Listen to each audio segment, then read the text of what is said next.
हम भारत के लोग भारत को एक संपूर्ण प्रभुत्व संपन्न समाजवादी धर्मनिरपेक्ष लोकतंत्रात्मक गणराज्य बनाने के लिए तथा उसके समस्त नागरिकों को सामाजिक, आर्थिक और राजनीतिक न्याय, विचार, अभिव्यक्ति, विश्वास, धर्म और उपासना की स्वतंत्रता, प्रतिष्ठा और अवसर की समता प्राप्त कराने के लिए तथा उन सब में व्यक्ति की गरिमा और राष्ट्र की एकता और अखंडता सुनिश्चित कराने वाली बंधुता बढ़ाने के लिए दृढ़ संकल्प होकर अपनी इस संविधान सभा में एत द्वारा इस संविधान को अंगीकृत, अधिनियमित और आत्मर्पित करते हैं। डॉक्टर बाबा साहब अंबेडकर की, डॉक्टर बाबा साहब अंबेडकर की, डॉक्टर बाबा साहब अंबेडकर की। आज इस कार्यक्रम की शुरुआत इस संविधान के पठन से इसलिए की क्योंकि जिस संविधान को बचाने की, जिस संविधान पर आज इस देश में आ रही है, उसका उद्देश्य क्या है, ये लोगों को एक बार फिर से रिफ्रेश हो जाए।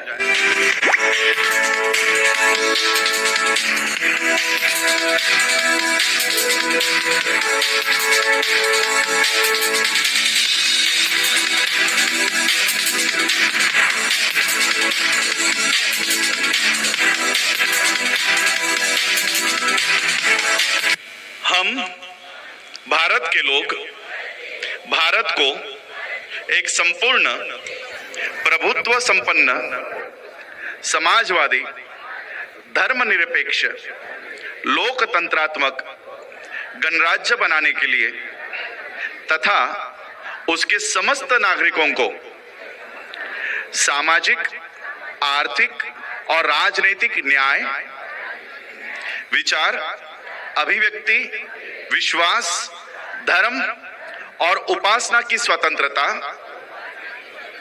प्रतिष्ठा और अवसर की समता प्राप्त कराने के लिए तथा उन सब में व्यक्ति की गरिमा और राष्ट्र की एकता और अखंडता सुनिश्चित कराने वाली बंधुता बढ़ाने के लिए दृढ़ संकल्प होकर अपनी इस संविधान सभा में एत द्वारा इस संविधान को अंगीकृत, अधिनियमित और आत्मर्पित करते हैं। डॉक्टर बाबा साहब अंबेडकर की, डॉक्टर बाबा साहब अंबेडकर की, डॉक्टर बाबा साहब अंबेडकर की।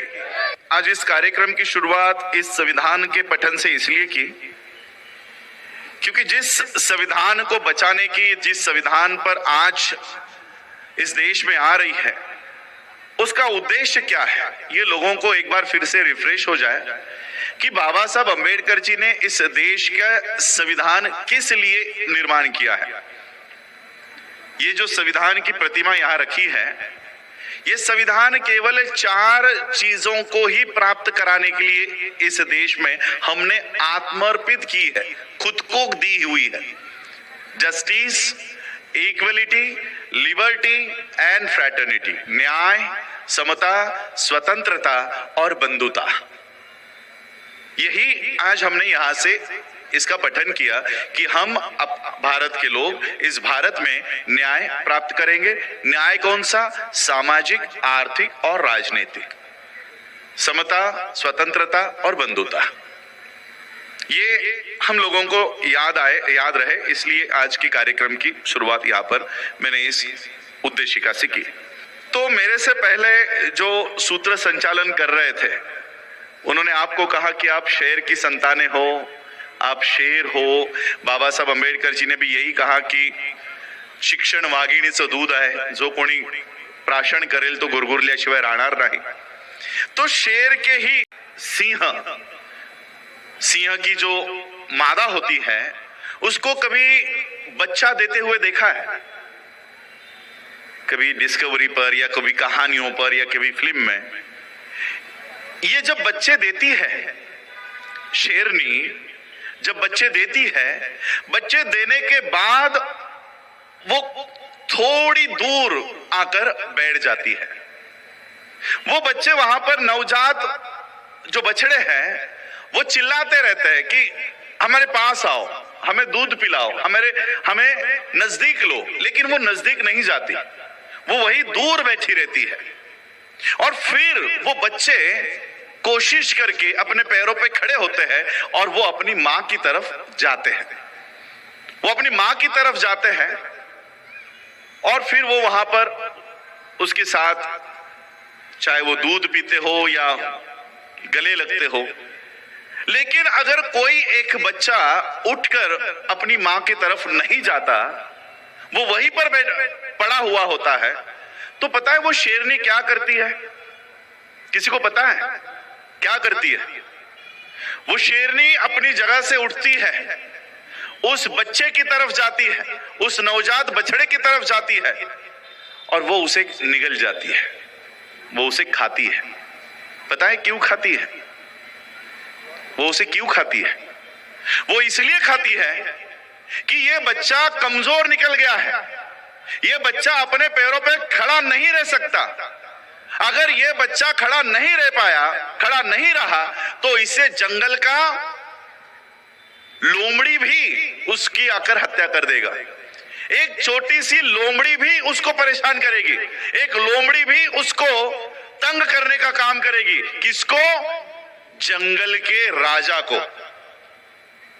जंगल के राजा को अगर वो कमजोर निकला तो एक लोमड़ी भी उसके ऊपर अत्याचार कर सकती है, और उसके ऊपर अत्याचार ना हो इसलिए वो मां अपने बच्चे को निगल जाती है कि कोई लोमड़ी भी तेरे ऊपर अत्याचार नहीं करे। क्यों? क्योंकि तू अपने पैरों पे खड़ा नहीं रह पा रहा, और जो बच्चे पैरों पे खड़े रहते हैं वो बड़े होकर जंगल पर राज करते हैं। इस कहानी का तात्पर्य यह है, इस कहानी का तात्पर्य यह है जो बाबा साहब ने खुद लिखा है। If you believe in living a respectable life, अगर तुम अपने आप को एक इज्जतदार जीवन देना चाहते हो, you believe in self help, तुम्हें अपने पैरों पे खड़ा रहना होगा। Which is the best help? अगर तुम अपने आप को एक अच्छा जीवन देना चाहते हो तो तुम लोगों को अपने पैरों पे स्वयं खड़ा रहना होगा। आज हम अपनी शिक्षा के लिए, अपने स्वास्थ्य के लिए, अपने अर्थव्यवस्था के लिए, अपनी नौकरियों के लिए किस पर निर्भर है? भारत सरकार। ये शब्द पिछले 4, 5 या 7 सालों से आपके कानों पर पड़ रहे हैं। भारत सरकार नाम का शब्द क्या आपके कानों पर आ रहा है? हम लोग अपने स्कॉलरशिप के लिए निर्भर है भारत सरकार पर। भारत सरकार तो अस्तित्व में है ही नहीं, अब नाम आ गया है मोदी सरकार। भारत सरकार चला गया। मैं कभी कभी सवाल करता हूं अपने आप से, लोगों से, क्या इससे पहले सरकारें नहीं बनी? जिस तरह से नरेंद्र मोदी इस देश का 2 टर्म का प्राइम मिनिस्टर है, मनमोहन सिंह भी 2 टर्म प्राइम मिनिस्टर रह चुके थे, तो क्या कभी इस देश ने सिंह सरकार के नाम से उपक्रम चलाए हैं? क्या इससे पहले अटल बिहारी सरकार चलती थी? क्या इससे पहले मोरारजी देसाई सरकार चलती थी? फिर आज अचानक ये मोदी सरकार को ये नाम देना क्यों पड़ रहा है? जिस संविधान की उद्देशिका हमने यहां पर पढ़ी, वो संविधान दिया गया है भारत सरकार को। अगर भारत सरकार का ऑफिशियल डॉक्यूमेंट, ऑफिशियल दस्तावेज अगर भारतीय संविधान है, तो मोदी सरकार का ऑफिशियल डॉक्यूमेंट क्या है? उसका ऑफिशियल डॉक्यूमेंट क्या है? अगर भारत सरकार भारत के संविधान पर चलेगा तो मोदी सरकार किस पर चलता है? मनुस्मृति पर, मनुस्मृति पर चलता है। और इसलिए आज जो बातें मैं यहां पर करने जा रहा हूं, वो केवल संविधान के उद्देशिका से ही प्रेरित होकर करने वाला हूं और बाबा साहब से ही प्रेरित होकर करने वाला। बाबा साहब अंबेडकर जी ने संविधान 1946 से इसका निर्माण कार्य शुरू हुआ है। 9 दिसंबर 1946 फर्स्ट कॉन्स्टिट्यूशन असेंबली का फर्स्ट बैठक 9 दिसंबर से शुरू हुई और 26 नवंबर 1949 को इस संविधान सभा का आखिरी भाषण हुआ।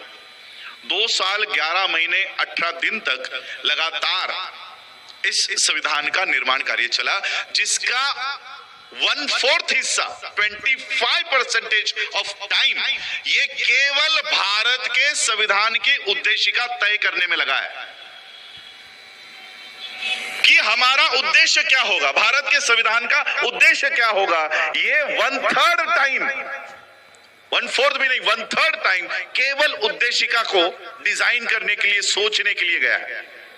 और जब 25 नवंबर को बाबा साहब अंबेडकर जी का भाषण हुआ, तब बाबा साहब ने ये 4 तत्व फिलॉसफीज, बाबा साहब पर हमेशा ये आरोप लगे कि बाबा साहब ने जस्टिस, इक्वलिटी, लिबर्टी, फ्रेटर्निटी, ये जो वर्ड्स है, ये जो शब्द है, ये फ्रेंच रिवॉल्यूशन से लिया हुआ है, वहां से कॉपी किया हुआ है। आज भी कुछ लोग ये बोलते हैं कि वहां से कॉपी किया, यहां से कॉपी किया। बाबा साहब ने उनके जीवन में ही इसका जवाब संविधान सभा के आखिरी भाषण में दिया है। बाबा साहब कहते हैं कि मूर्ख है वो लोग जो मुझ पर ये आरोप करते हैं कि मैंने न्याय, स्वतंत्रता, समता और बंधुता मैंने फ्रेंच से उठाया है, फ्रेंच रिवॉल्यूशन से लिया है। मैंने किसी फ्रेंच रिवॉल्यूशन से ये तत्वज्ञान, ये फिलॉसफीज नहीं ली, मैंने बुद्ध के जीवन से ये तत्वज्ञान लिया हुआ है। अब भारत का संविधान क्या कहता है कि हमें भारत में जस्टिस, इक्वलिटी, लिबर्टी और फ्रेटर्निटी लागू करनी है, लोगों को देनी है। इनडायरेक्टली बुद्धिज्म भारत में रिवाइव करना है, बुद्धिज्म की ही ये शिक्षा भारत के लोगों तक पहुंचानी है। अब 1949 को दिया हुआ संविधान 1950 को लागू हो गया, तो लागू होने के बाद बाबा साहब को अलग से 6 साल बाद बौद्ध धर्म स्वीकारने की कोई जरूरत थी? संविधान तो ऑलरेडी बुद्धिज्म का काम कर लेगा, फिर मैं अपने राजनीति को क्यों नहीं खड़ा करूं? 14 अक्टूबर 1956 में इसी नागपुर की धरती पर बाबा साहब अंबेडकर जी ने उन हालातों में बौद्ध धर्म स्वीकारा जो बाबा साहब को बुद्धिज्म के स्वीकारने के लिए अनुकूल नहीं थे उस समय। 1956 अक्टूबर, नवंबर, दिसंबर, जनवरी, फरवरी, 4 महीने में ही भारत में 1957 की सेकेंड पार्लियामेंट्री इलेक्शंस की शुरुआत होने जा रही थी। सेम इसी साल का दृश्य है। जैसे आज हम लोग फरवरी में बैठे हैं, नोटिफिकेशन ऑलरेडी पार्लियामेंट का आ गया है, इलेक्शंस कितने चरणों में होगा, कौन से डेट्स को होगा, ऑलरेडी तैयारियां शुरू हो चुकी है। 1956 का दौर भी उसी समय का था। बाबा साहब के सभी कार्यकर्ता बाबा साहब से विनती कर रहे थे कि बाबा साहब 4 महीने में इलेक्शंस है, अगर आज आप बौद्ध धर्म अपनाते हो तो बाबा साहब के पहले बौद्ध धर्म अपनाने वाले ऐसे कितने लोग थे? क्या बुद्धिस्ट सेंसस था? क्या बुद्धिस्ट पॉपुलेशन बाबा साहब अंबेडकर जी से पहले थी भारत में? सम्राट अशोका के बाद जो प्रतिक्रांति हुई और प्रतिक्रांति के माध्यम से जो बुद्धिज्म भारत से नष्ट हो गया, बाबा साहब अंबेडकर जी के इस क्रांति तक बुद्धिज्म इस देश में नहीं था। बाबा साहब अंबेडकर जी को इसी नागपुर में बौद्ध धर्म की दीक्षा देने के लिए भी भदंत महास्तवीर चंद्रमणि इनको बर्मा से आना पड़ा, बर्मा से आना पड़ा। बाबा साहब के सभी कार्यकर्ता बाबा साहब से विनती कर रहे थे कि बाबा साहब 4 महीने में इलेक्शंस है, अगर आज आप हिंदू धर्म का त्याग करते हो तो आने वाले इलेक्शंस में हिंदुओं के वोट्स हमें नहीं मिलेंगे। बुद्धिस्ट लोग ही नहीं है तो ना हिंदुओं के वोट्स मिलेंगे ना बौद्धों के वोट्स मिलेंगे। शेड्यूल कास्ट फेडरेशन को सितंबर में बाबा साहब अंबेडकर जी ने बर्खास्त किया और रिपब्लिकन पार्टी ऑफ इंडिया का अनाउंसमेंट कर दिया था 30 सितंबर 1956 को। उसके बाद भी बाबा साहब अंबेडकर जी ने बौद्ध धर्म को अपनाया। अगर भारत का संविधान जस्टिस, इक्वलिटी, फ्रेटर्निटी, लिबर्टी अगर एस्टैब्लिश ही करने वाला था तो बाबा साहब को बुद्धिज्म की दीक्षा लेने की कोई जरूरत नहीं थी। बाबा साहब अपनी राजनीति का काम कर सकते थे, अपनी पार्टी को, अपने पार्टी के कैंडिडेट्स को, उनको बढ़ाने का काम कर सकते थे, लेकिन बाबा साहब ने ऐसा नहीं किया। आज भी बाबा साहब अंबेडकर जी के 1936 के कोट्स हमारे सामने प्रसिद्ध किए जाते हैं की जा आपल्या घराच्या भिंतीवर लिहून ठेवा की मला शासन करती जमात व्हायचं आहे। अगर 1936 के कोर्स ला रहे हो तो 1956 के भी कोर्स हम लोगों को बाबा साहब के लोगों के सामने रखने चाहिए। 18व्या खंडात भाग 3 मध्ये बाबासाहेब आंबेडकर म्हणतात की माझ्या लोकांना राजकारण जास्त प्रिय आहे, मेरे लोगों को राजनीति ज्यादा प्रिय है, मेरा वैसा नहीं है, मुझे धम्म अधिक प्रिय है। ये बात भी बाबा साहब की लोगों के सामने लानी चाहिए। यानी हमारे फेवर के जो बाबा साहब है सिर्फ हम उसी को आगे ला रहे हैं, जो हमारे फेवर में नहीं है हम उसके ऊपर चादर ढक कर रख रहे कि नहीं ये हमारे अगेंस्ट जाएगा, ये वाला कोटेशन आगे मत लाओ। बाबा साहब के कार्यकर्ता बाबा साहब से विनती कर रहे थे कि बाबा साहब दीक्षा का कार्यक्रम 1 साल आगे ढकेल लो, ये इलेक्शंस हो जाने दो। क्या जवाब दिया था पता है बाबा साहब ने? आज अगर कोई पार्टी प्रेसिडेंट होता, कोई हमारा नेता होता नहीं है, हिंदुओं के वोट्स मिले इसलिए हम अपने झंडे बदल रहे हैं, हिंदुओं के वोट्स मिले इसलिए हम अपने पार्टियों के नाम बदल रहे हैं, हिंदुओं के वोट्स मिले इसलिए हम मंदिर खुलवाने की मुहिम हम लोगों ने शुरू की। करेंगे नहीं, करने वाले हैं नहीं की। क्यों? हिंदू वोट्स मिलने वाले हैं। इतना ही नहीं, आप भी विदर्भ का ही हिस्सा हो, आप कभी अकोला में जाओ, आप कभी उस भाग में जाओ, हमारे लोग अब हिंदुओं के वोट्स मिले इसलिए कावड़ यात्राएं शुरू कर रहे हैं। कावड़ यात्रा हमारे लोगों ने महाराष्ट्र में लाई, वरना महाराष्ट्र में कावड़ यात्रा बिल्कुल भी नहीं थी। वो यूपी, दिल्ली और वो बिहार वो साइड चल रही थी, वो अब महाराष्ट्र में भी शुरू हो गई। क्यों? हमें हिंदू वोट्स चाहिए। वही बाबा साहब अंबेडकर जब अपने कार्यकर्ता उनको रिक्वेस्ट कर रहे कि इसी नागपुर के धरती पर कि बाबा साहब बौद्ध धर्म की दीक्षा मत लो, आने वाले इलेक्शंस में हमें वोट नहीं मिलेंगे, बाबा साहब का जवाब था की तुमच्यापैकी माझ्यासोबत कोणीही नाही आलं तरी चालेल, तुम लोगों में से मेरे साथ कोई नहीं भी आया तब भी चलेगा, हम दोनों पति और पत्नी जाकर कल बुद्ध की शरण में जाएंगे, बुद्ध की दीक्षा लेंगे, तुम में से कोई नहीं आया तो भी चलेगा। That was the stand of doctor Baba Saheb Ambedkar. और उसके बाद की इलेक्शन देखने के लिए बाबा साहब अंबेडकर जीवित नहीं थे। उनका महापरिनिर्वाण 6 दिसंबर को ही, 5 दिसंबर की रात को 2 बजे के बाद उनका महापरिनिर्वाण हो गया। और अप्रैल की जो इलेक्शंस थी 1957 की, वो देखने के लिए बाबा साहब जीवित नहीं थे। अगर सोचो, कुछ हमारे उत्तर प्रदेश के नेतागण हैं, उनका यह कहना है कि बाबा साहब अंबेडकर जी की जीवन में बहुत अच्छे उन्होंने कार्य किए। मैं यहां पर बीएसपी को कोट नहीं कर रहा हूं, क्योंकि मैं नहीं चाहता कि किसी और का आप संभ्रम लेकर जाओ कि उन्होंने ऐसा कहा होगा। मैं उनको यहां पर रेफर नहीं कर रहा हूं। वहां के लोगों का कहना है कि बाबा साहब के जीवन में उन्होंने बहुत अच्छे काम किए, उनके नाम से संगठन चला रहे हैं, लेकिन उनका कहना है कि उनसे एक ही गलती हो गई, उन्होंने बौद्ध धर्म की दीक्षा ले ली। आज भी उनका यह स्टैंड है कि बाबा साहब से एक ही गलती हो गई कि उन्होंने बौद्ध धर्म की दीक्षा ले ली। मैं आप लोगों को बताना चाहता हूं कि 1917 से 1956 तक 40 साल का सफर बाबा साहब अंबेडकर जी के social movement, economical movement, educational movement, cultural movement, religious movement में जितना भी योगदान बाबा साहब ने इस मूवमेंट में दिया, उनके पूरे मूवमेंट का अगर कोई मास्टर स्ट्रोक है तो वो बौद्ध धर्म की दीक्षा है। अगर बाबा साहब ने बौद्ध धर्म की दीक्षा नहीं ली होती तो आज भी ये लोग क्या गा रहे होते? भारत का बच्चा बच्चा, आज वहां पर तुम्हारे बच्चे खड़े होते, माझ्या पप्पाने गणपती आणला, इथे तुमच्या मुलांच्या रील्स बनल्या असत्या। बाबा साहब के जीवन का सबसे बड़ा कदम बौद्ध धर्म की दीक्षा था। इसका जवाब खुद बाबा साहब ने दिया है।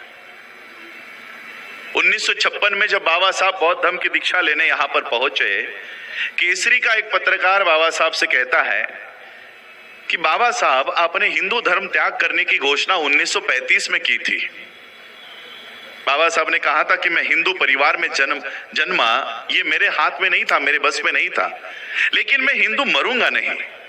तो आपने आज 1956 में हिंदू धर्म त्याग करके आज बौद्ध धर्म की शरण में जा रहे हो, तो अपने धर्मांतर करने के लिए इतना अवधि क्यों लगाया, इतना समय क्यों लगाया? बाबा साहब ने कहा धर्म का काम इतना आसान नहीं है, धर्म के प्रचार प्रसार का काम इतना आसान नाही है। नागपूरमध्ये आता बऱ्याच लोक शेती करत नसतील, पण शेतीविषयी माहिती असेल। शेती आपण डायरेक्टली जाऊन करत नाही, आधी तिला कसतो, तिला आप लोग हिंदी में क्या कहते हो, उसको पहले जोतते हो। बाबा साहब कहते हैं कि मैं इतने साल क्यों रुका पता है? मैं इतने साल भारत में जमीन तैयार कर रहा था, मैं जमीन तैयार कर रहा था और आज मैंने बौद्ध धर्म की बीज इस जमीन में डाल दी है। मेरी आने वाली पीढ़ियां इस धर्म को इस देश में बढ़ाने का काम करेगी। बाबा साहब ने स्टेप बाय स्टेप हम लोगों को बुद्ध की दिशा में, बुद्ध के मार्ग पर लेकर आए। मैं ये इसलिए आप लोगों को बता रहा हूं कि जो संविधान बाबा साहब अंबेडकर जी ने बुद्ध की फिलॉसफी को फैलाने के लिए भारत में तैयार किया था, बाबा साहब को यह पता चल चुका था कि यह संविधान भारत में ज्यादा देर तक नहीं चलेगा। रेफरेंस बाबा साहब अंबेडकर जी का 1954 में पुणे के लॉयर्स एसोसिएशन को दिया गया स्पीच। उसके बाद 1954 को बीबीसी को दिया गया स्पीच। ये बाबा साहब अंबेडकर जी का रेफरेंस स्पीच पढ़ लेना, यूट्यूब पे देख लेना। बाबा साहब स्वयं कहते हैं कि भारत में लोकतंत्र ज्यादा देर तक नहीं टिकेगा, नहीं चलेगा। बाबा साहब को ये अंदेशा हो चुका था और इसलिए शायद बाबा साहब ने संविधान देते समय ये बात कही कि संविधान कितना ही बढ़िया क्यों ना हो, उसको लागू करने वाले लोग अगर गलत है, लायक नहीं है, तो संविधान किसी भी काम का नहीं होगा। बाबा साहब को यह पता था कि आने वाले समय में भारत का संविधान किन लोगों के हाथों में जाएगा। और आज मैं आपको पूछता हूं, भारत का संविधान आज किन के हाथों में है? क्या वो संविधान के प्रेमी है या संविधान के द्वेषी है? प्यार कर रहे हैं संविधान से या नफरत कर रहे हैं संविधान से?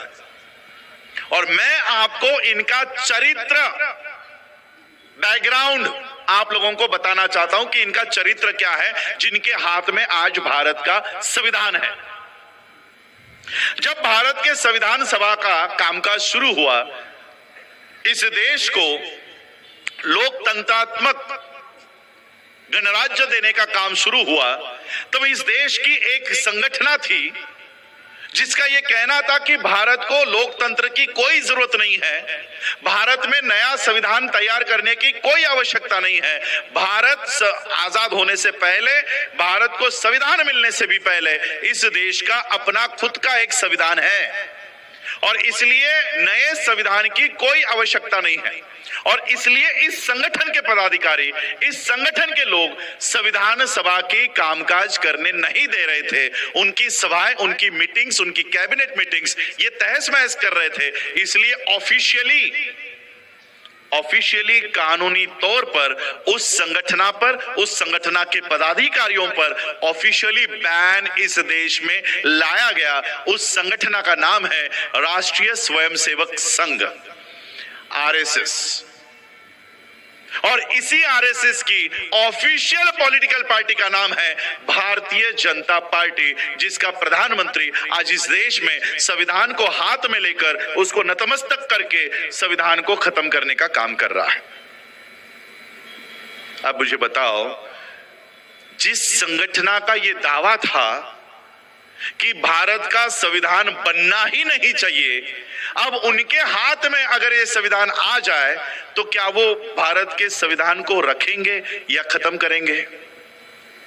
खत्म करेंगे। वो अपने खुद के संविधान पर चलते हैं।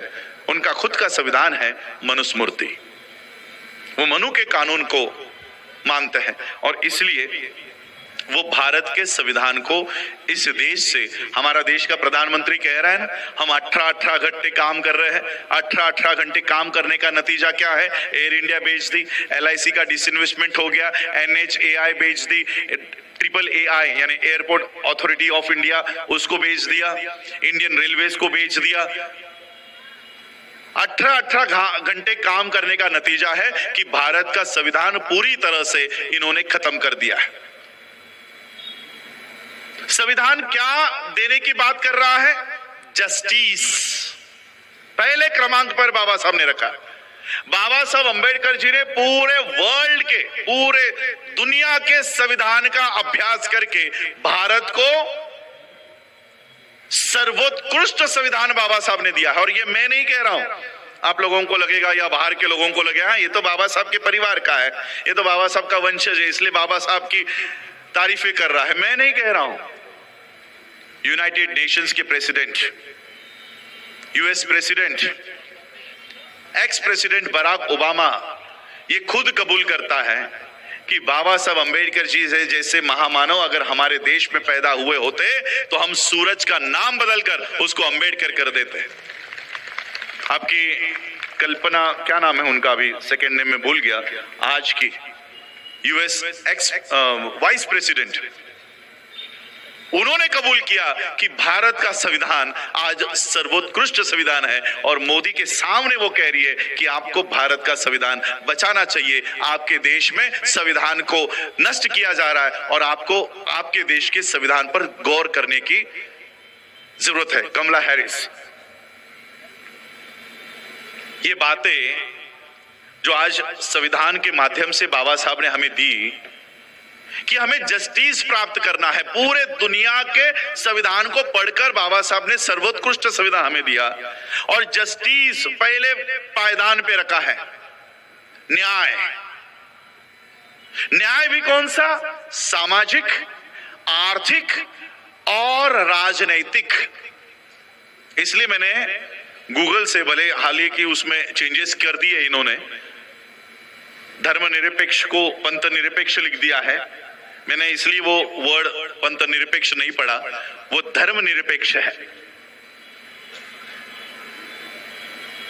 जस्टिस में बाबा साहब कह रहे कि हम लोगों को न्याय प्राप्त करना है। भारत सरकार के ऊपर नहीं छोड़ा कि भारत सरकार हम लोगों को न्याय देगी।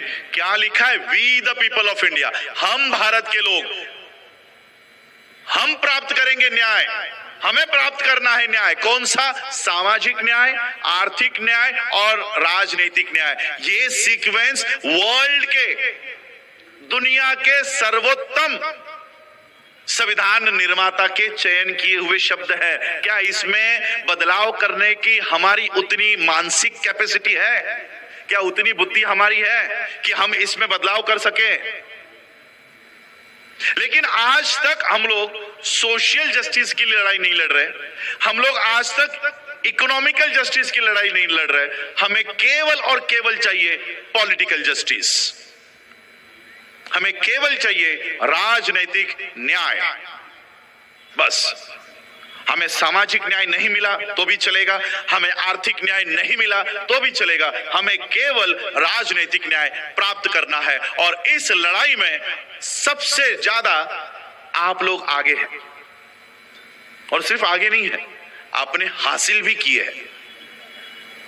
राजनीतिक न्याय की लड़ाई में सबसे ज्यादा बड़े बेनिफिशियरी हम हैं। आज हमारे पास जो क्रिश्चियनों के पास नहीं, मुसलमानों के पास नहीं, सिखों के पास नहीं, जैनों के पास नहीं, वो राजनीतिक न्याय आज हमारे हाथ में है। 132 member of parliaments reserve seat पर चुनकर गए हुए 132, ज्यांना मराठीत तुम्ही खासदार म्हणता, किती आहेत? 132 खासदार। महाराष्ट्राचं सरकार पाडायला किती आमदार फक्त हवे होते? किती पडाले होते? 40। महाराष्ट्राचं सरकार पाडायला फक्त 40 आमदारांनी महाराष्ट्राचं सरकार पाडलं, उद्धव ठाकरेला मुख्यमंत्र्यावरनं हाताडलं आणि कोण तो आता नवीन शिंदे आलाय त्याला मुख्यमंत्री बनवलं। किती लोकांनी? 40 आमदारांनी। आमच्याकडे किती खासदार आहेत? 132। मी खरंच, तुम्ही त्यांना काय नावं दिली होती ना, पेटी खोका काय काय चिडवत होतात, पेटी खोका आणि काय काय काय काय गद्दार वगैरे, खरं त्यांच्यामध्ये ही जी रीड की हड्डी म्हणते ना, खरं त्यांच्यामध्ये तरी ती रीड की हड्डी आहे, आमच्या 132 खासदारांमध्ये ती देखील नाही। संविधान जाळलं जातं, संविधान को जलाया जाता है, एट्रोसिटी एक्ट में बदलाव किया जाता है, प्राइवेटाइजेशन का बिल लाया जाता है। 132 खासदारांपैकी तोंडही उघडत नाही। चला 132 खासदार, त्यानंतर आमदार किती आहेत माहित आहे? महाराष्ट्र, कर्नाटक, पंजाब, हरियाणा, उत्तर प्रदेश, मध्य प्रदेश, बिहार, तेलंगाना, असे सगळे राज्य एकत्रित केले। सभी राज्यों को अगर इकट्ठा किया जाए तो रिजर्व सीट से, सिर्फ रिजर्व सीट से चुनकर गए हुए 1500 member of legislative assembly only reserve for schedule caste. इतनी बड़ी ताकत जैनों के पास है, मुसलमानों के पास है, क्रिश्चियनों के पास है, सिखों के पास है, किसी के पास नहीं, हमारे पास है। और इससे भी बड़ी एक एक्स प्रेसिडेंट हमारा था, रामानंद कोविंद। इतनी बड़ी राजनीतिक ताकत हमारे हाथ में है, हमारे किसी काम की है? किसी काम की है? क्यों काम की नहीं है? क्योंकि हमने बाबा साहब की दी हुई सीक्वेंस को तोड़ दिया। बाबा साहब क्या कह रहे हैं? पहले सामाजिक न्याय प्राप्त करो, फिर आर्थिक न्याय प्राप्त करो, उसके बाद जो मिलेगा वो तुम्हारी सच्ची राजनीतिक न्याय आपको मिलेगा। हमने सामाजिक आर्थिक न्याय पर कोई भी कार्यक्रम इस देश में नहीं चलाया, हमने सिर्फ राजनीतिक न्याय के लिए प्रयत्न किया, कोशिशें की, और आज वो हमको मिल गया, लेकिन वो हमारे किसी भी काम का नहीं रहा। इसलिए हमें उस सीक्वेंस पर लौटना होगा जो सीक्वेंस बाबा साहब देकर गए हैं। सामाजिक न्याय, सामाजिक न्याय कैसे प्राप्त करोगे? Social justice. आज हम इस देश के आजादी का अमृत महोत्सव मना रहे थे, और जब यह अमृत महोत्सव हम सेलिब्रेट कर रहे थे, उसी सुबह को हमारा मेघवाल नाम का बच्चा जो राजस्थान के 7वीं कक्षा में पढ़ रहा था, गलती से अपर कास्ट टीचर के पानी के घड़े को हाथ लगाने पर उसको इतना बेरहमी से पीटा, उसको इतना बेरहमी से मारा कि उसकी उसी दिन 15 अगस्त को मृत्यु हो गई। वो पिछले हफ्ते भर से अस्पताल में मौत से लड़ रहा था, लेकिन उसकी मृत्यु अमृत महोत्सव के दिन हुई। जब भारत का प्रधानमंत्री इस देश के आजादी का अमृत महोत्सव मना रहा था, उस दिन हमारा एक बालक, हमारा बच्चा जान दम तोड़ रहा था। किस वजह से? सामाजिक असमता की वजह से, असमानता की वजह से, गैर बराबरी की वजह से। आज भी उसी राजस्थान की और एक घटना आगे आई कि केवल मूंछ रखने पर मूंछ रखने पर उस युवक की बेरहमी से पिटाई करके मौत हो गई, उसको मार डाला गया। क्यों? तो मूंछ रखने का भी उसको अधिकार नहीं है। ये तो चलो वो 7वीं कक्षा का बच्चा था, ये कुछ युवा था, वो इन लोगों से लड़ नहीं पाता। ये तो सामान्य लोग थे। गुजरात का एक आईपीएस ऑफिसर अपने ही शादी में, और शादी भी किससे पता है? एक आईएएस लड़की के साथ। एक आईपीएस एक आईएएस से शादी कर रहा है, लेकिन खुद के ही शादी में वो घोड़ी पर बारात नहीं निकाल सकता। 2023 की बातें कर रहा हूं मैं, 1923 में मत सोचना कि मैं 1923 की बातें कर रहा हूं। 2023 में वो अपने ही शादी में घोड़ी पर नहीं बैठ सकता, उसको अपने ही शादी में घोड़ी पर बैठने के लिए पुलिस फोर्स मंगानी पड़ी, तब जाकर उसकी शादी संपन्न हुई। ये हालात है एक आईपीएस और आईएएस ऑफिसर्स की। चलो ये भी अगर छोटे से है, इस देश का एक्स प्रेसिडेंट ऑफ इंडिया अपने ही बीवी के साथ जगन्नाथपुरी के मंदिर में जाता है, वहां के ब्राह्मण्स उसको धक्के मारकर बाहर निकालते हैं। चलो वो तो एक्स प्रेसिडेंट था, अभी तो वो प्रेसिडेंट था, तभी भी न्याय नहीं मिलवा पाया। आज की जो प्रेसिडेंट है उसे भी मंदिर में आने से रोका गया। आपकी जो नई संसद बन रही थी उसमें भी आने से रोका गया। क्या सोशल जस्टिस इस देश के लोगों को प्राप्त हुआ है? मैं हमारी तुम्हारी बात नहीं कर रहा हूं, मैं देश के लोगों की बात कर रहा हूं। क्या देश के लोगों को सामाजिक न्याय मिल रहा है? सारा मूंछ रखने पर हत्या हो रही है, पानी के घड़े को हाथ लगाने पर हत्या हो रही है। क्या हमने सामाजिक न्याय प्राप्त किया? और सामाजिक न्याय प्राप्त करने की बाबा साहब की योजना क्या है? क्या कह रहे हैं बाबा साहब कि किस तरह से हमें सामाजिक न्याय प्राप्त होगा? एनिहिलेशन ऑफ कास्ट बाबा साहब का कभी निकाल कर पढ़िएगा। इस एनिहिलेशन ऑफ कास्ट में बाबा साहब अंबेडकर सोशल जस्टिस कैसे हासिल की जाती है उसका पूरा ब्यौरा हमारे सामने रखते हैं। बाबा साहब पहले स्टेज पर यही लिखते हैं कि जिस धर्म में ये जाति व्यवस्था है, हमें उस धर्म को त्यागना होगा। मैं तो सादे और आसान शब्दों में बोल रहा हूं। बाबा साहब के शब्द यहां की मनुवादी व्यवस्था सुन नहीं पाएगी। बाबा साहब लिखते हैं कि इनके धर्म ग्रंथों को डायनामाइट से उड़ा देना चाहिए। डायनामाइट से उड़ा देना चाहिए। उन धर्मों को त्याग देना चाहिए जो जाति व्यवस्था सिखाती है, जो जाति व्यवस्था जाति प्रथा को अपना अविभाज्य भाग मानती है। ऐसे धर्मों का त्याग करना चाहिए, 1936 में कह रहे हैं। और इसलिए बाबा साहब ने हमें बौद्ध धर्म के मार्ग पर इसलिए लेकर आए क्योंकि बाबा साहब अंबेडकर सोशल जस्टिस की लड़ाई को इस देश में शुरू करना चाहते थे। समाज, सोशल जस्टिस, सामाजिक न्याय, समाज की व्याख्या क्या है पता है बाबा साहब की? समाज कब तैयार होता है? समाज का पहला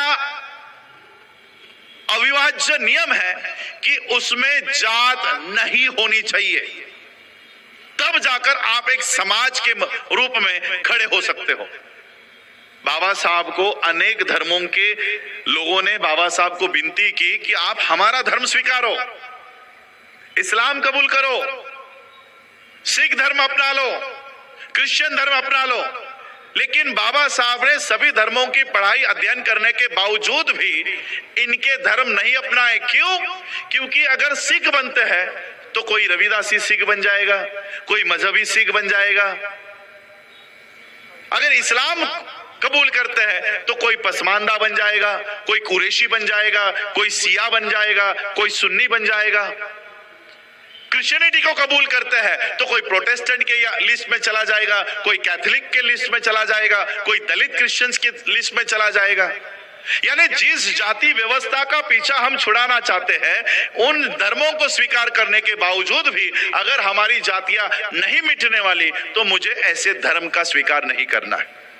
ये सभी धर्म बाबा साहब को पैसे, जमीन, सिखों ने तो बाबा साहब अंबेडकर जी की रॅली, ज्याला तुम्ही मिरवणूक म्हणता, ती सोन्याच्या रथातून काढली होती.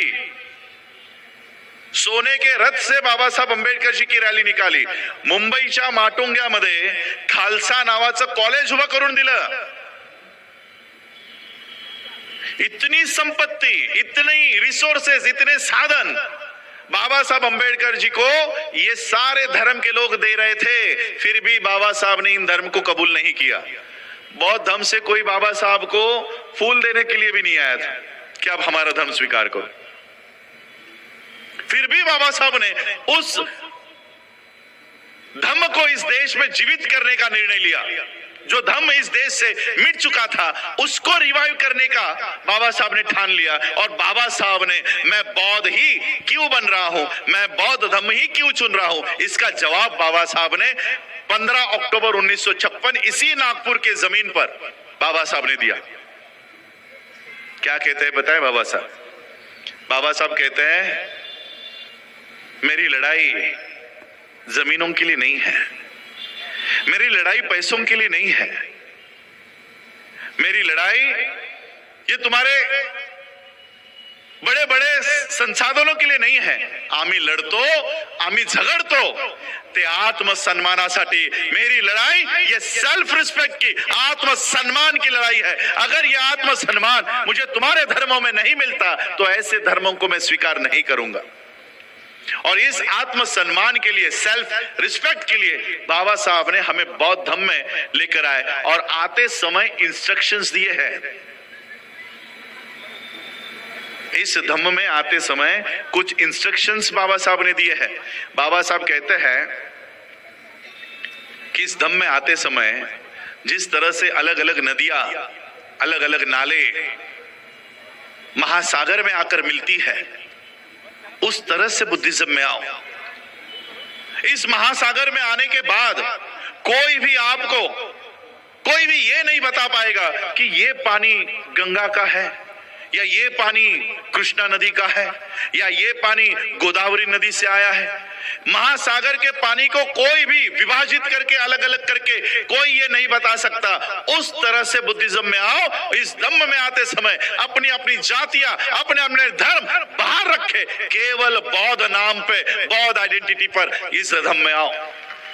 ये बाबा साहब के स्टैंडिंग इंस्ट्रक्शंस है. सर्वेक्षण मराठ्यांचं. प्रश्न आमचे, जात लिहायची की नाही लिहायची आहे ना. महिनाभरापूर्वीच हीच बौद्धांमध्ये संभ्रम होता. जनगणना आली की सगळ्यात आधी आमच्यामध्ये प्रश्न, जात लिहायची की नाही लिहायची. आता नवीन नए नए लेटर्स, पत्रक, मैसेजेस, व्हाट्सएप्स आ रहे हैं. जातीच्या रकान्यात महार, धर्माच्या रकान्यात बौद्ध. बाबा साहब कह रहे हैं कि उन नदियों की तरह से इस महासागर में आओ जो नदी अपना अस्तित्व, अपना अलग पहचान भूल जाती है. और हम क्या कह रहे हैं? जात महार, धर्म बौद्ध, ओळख बौद्ध महार. हीच होईल ना, बौद्ध महार. फिर वो दूसरे कास्ट से कन्वर्टेड बुद्धिस्ट कहेगा, अच्छा तू अपनी जात लिख रहा है तो मैं क्यों पीछे हटूं, फिर मैं भी अपनी जात लिखूंगा, मैं बौद्ध मातंग. अच्छा तू बौद्ध मातंग तो फिर मैं बौद्ध चमार. और फिर एक दिन इस देश में ऐसा आएगा, महाराष्ट्र में ऐसा आएगा की बौद्ध महारांची परिषद झाल्या झाल्या लगेच बौद्ध मातंगांची परिषद सुरू होईल. फिर उनको नीचा दिखाने के लिए बौद्ध चमारों की परिषद शुरू हो जाएगी. जो धम्म इस देश में 2500 सालों से टिका रहा, उस धम्म को हम अपने ही हाथों से खत्म कर रहे हैं. जाति व्यवस्था इस धम्म में इंट्रोड्यूस करके. क्यों? रिजर्वेशन चला जाएगा. महार लिहिलं नाही तर स्कॉलरशिप जातील, महार लिहिलं नाही तर नोकऱ्या जातील, नोकऱ्या मिळणार नाही. आणि म्हणून मग आम्ही जात महार, धर्म बौद्ध. बाबा साहेब अंबेडकर इसी डर को हमारे लोगों को एड्रेस करके क्या कहते हैं पता है? यही जो ब्राह्मण पत्रकार केसरी का बाबा साहब से कहता है कि बाबा साहब आप अपने लोगों को बौद्ध धर्म की दीक्षा लेने के लिए प्रेरित कर रहे हो, आप आपके लोगों का दिशा भूल कर रहे हो, उनको गलत राह पर लेकर जा रहे हो। सरकार की ओर से महारों को 500 रुपए मिलते हैं, किस चीज के पता है? गांव में अगर कोई भी जानवर मर जाए तो उस जानवर को गांव के बाहर लेकर जाकर उसकी साफ सफाई करके उसका जो भी नाखून है, बाल है, चमड़ी है, हड्डी है, वो बेचकर 500 रुपए मिलते हैं। आप उनको कह रहे हो कि बौद्ध धर्म स्वीकारो और कल से ये काम करना बंद कर दो। आप आपके लोगों का दिशा भूल कर रहे हो, उनको मिलने वाले 500 रुपए उनके हाथों से छीन रहे हो। बाबा साहब ने कहा इसका जवाब अकेले में दूं या कल भरी सभा में दूं? पत्रकार ने कहा जैसी आपकी इच्छा। और दूसरे दिन यानी 15 अक्टूबर को बाबा साहब ने यह जवाब उनके स्पीच में दिया जो रिकॉर्ड पे आया। क्या कहते पता है बाबा साहब? कि इस ब्राह्मण पत्रकार का कहना है कि मैं तुम लोगों की दिशा भूल कर रहा हूं। बौद्ध धर्म स्वीकारने से जो महारों को महार की मिलती थी 500 रुपए की, वो कल से मिलना बंद हो जाएगी। मैं इस ब्राह्मण पत्रकार से कहता हूं कि आपको मिलने वाले 500 रुपए और मेरी ओर से अलग से 500 रुपए, ऐसे 1000 रुपए मैं देने को तैयार हूं। कल से ये काम तू खुद ब्राह्मण तू खुद कर ला, हमारे लोग नहीं करेंगे। मेरे लोग क्या करेंगे वो मैं देख लूंगा। उस दिन से हमने ये काम नहीं किया है, नहीं कर रहे। और बाबा साहब ने हम लोगों को उद्देशित करके कहा कि ऐसे बहुत लोग तुम लोगों को डराएंगे, धमकाएंगे कि ये चला जाएगा, वो चला जाएगा, यह नहीं मिलेगा, वो नहीं मिलेगा। बाबा साहब कहते हैं कि बिल्कुल इन लोगों से नहीं डरना और बिंदास होकर बौद्ध धर्म अपनाओ। तुम्हारे सारे अधिकार मेरे कोट के जेब में सुरक्षित है। दिक्कत यह है कि हमने बाबा साहब अंबेडकर जी के, बौद्ध हुए बाबा साहब अंबेडकर जी के, उस जेब में कभी हाथ डालकर देखा ही नहीं कि बाबा साहब ने बौद्ध के लिए क्या क्या रखा हुआ है। आप लोगों को पता है महाराष्ट्र की अनुसूचित जाति में 59 कास्ट आती है, 59। अब महाराष्ट्र में विधानसभाओं में और विधान परिषदों में अब जल्दी एक बिल आने वाला है जिसके लिए सुप्रीम कोर्ट ने भी इस बातों को भारत में फैलाने की शुरुआत कर दी है कि एससी में भी, रिजर्वेशन में भी बाइफरकेशन होना जरूरी है। मतलब यानी ये एससी की जो लिस्ट है 58, 59 कास्ट की, इसमें अब ए, बी, सी, डी ऐसा बाइफरकेशन किया जाएगा और आप लोगों को डी के पायदान पे डाला जाएगा। कोई भी नौकरी हो, कोई भी स्कॉलरशिप हो, वो आपके लिए नहीं होगी। ये महाराष्ट्र के विधानसभा में और विधान परिषद में इसके ऊपर चर्चा शुरू हो गई। पिछले हफ्ते ये चर्चा सुप्रीम कोर्ट के जजेस ने शुरू कर दी है कि हाँ ये होना चाहिए। आपका रिजर्वेशन खत्म है। चलिए ये रिजर्वेशन या ये संविधान हम इसका इस्तेमाल कितना कर रहे हैं पता है? इसका इस्तेमाल सिर्फ 2 आर्टिकल्स के लिए कर रहे हैं, स्कॉलरशिप 21C और नौकरी 341। इसके अलावा हम इस संविधान से कुछ भी नहीं ले रहे। बस हमें क्या चाहिए? शिक्षा और नौकरी। बाकी हमें संविधान से कोई लेना देना नहीं है। अब शिक्षा के लिए इस देश के कानून में ऐसे बदलाव किए गए हैं संविधान में कि न्यू एजुकेशन पॉलिसी अगले साल से इस देश में इंट्रोड्यूस होने वाली है। सारे स्कॉलरशिप्स बंद है। जितने भी सरकारी इंस्टीट्यूट्स है वो आने वाले समय में बंद होंगे। उनकी जमीनें लॉर्ड माउंट को ऑलरेडी दी जा रही है।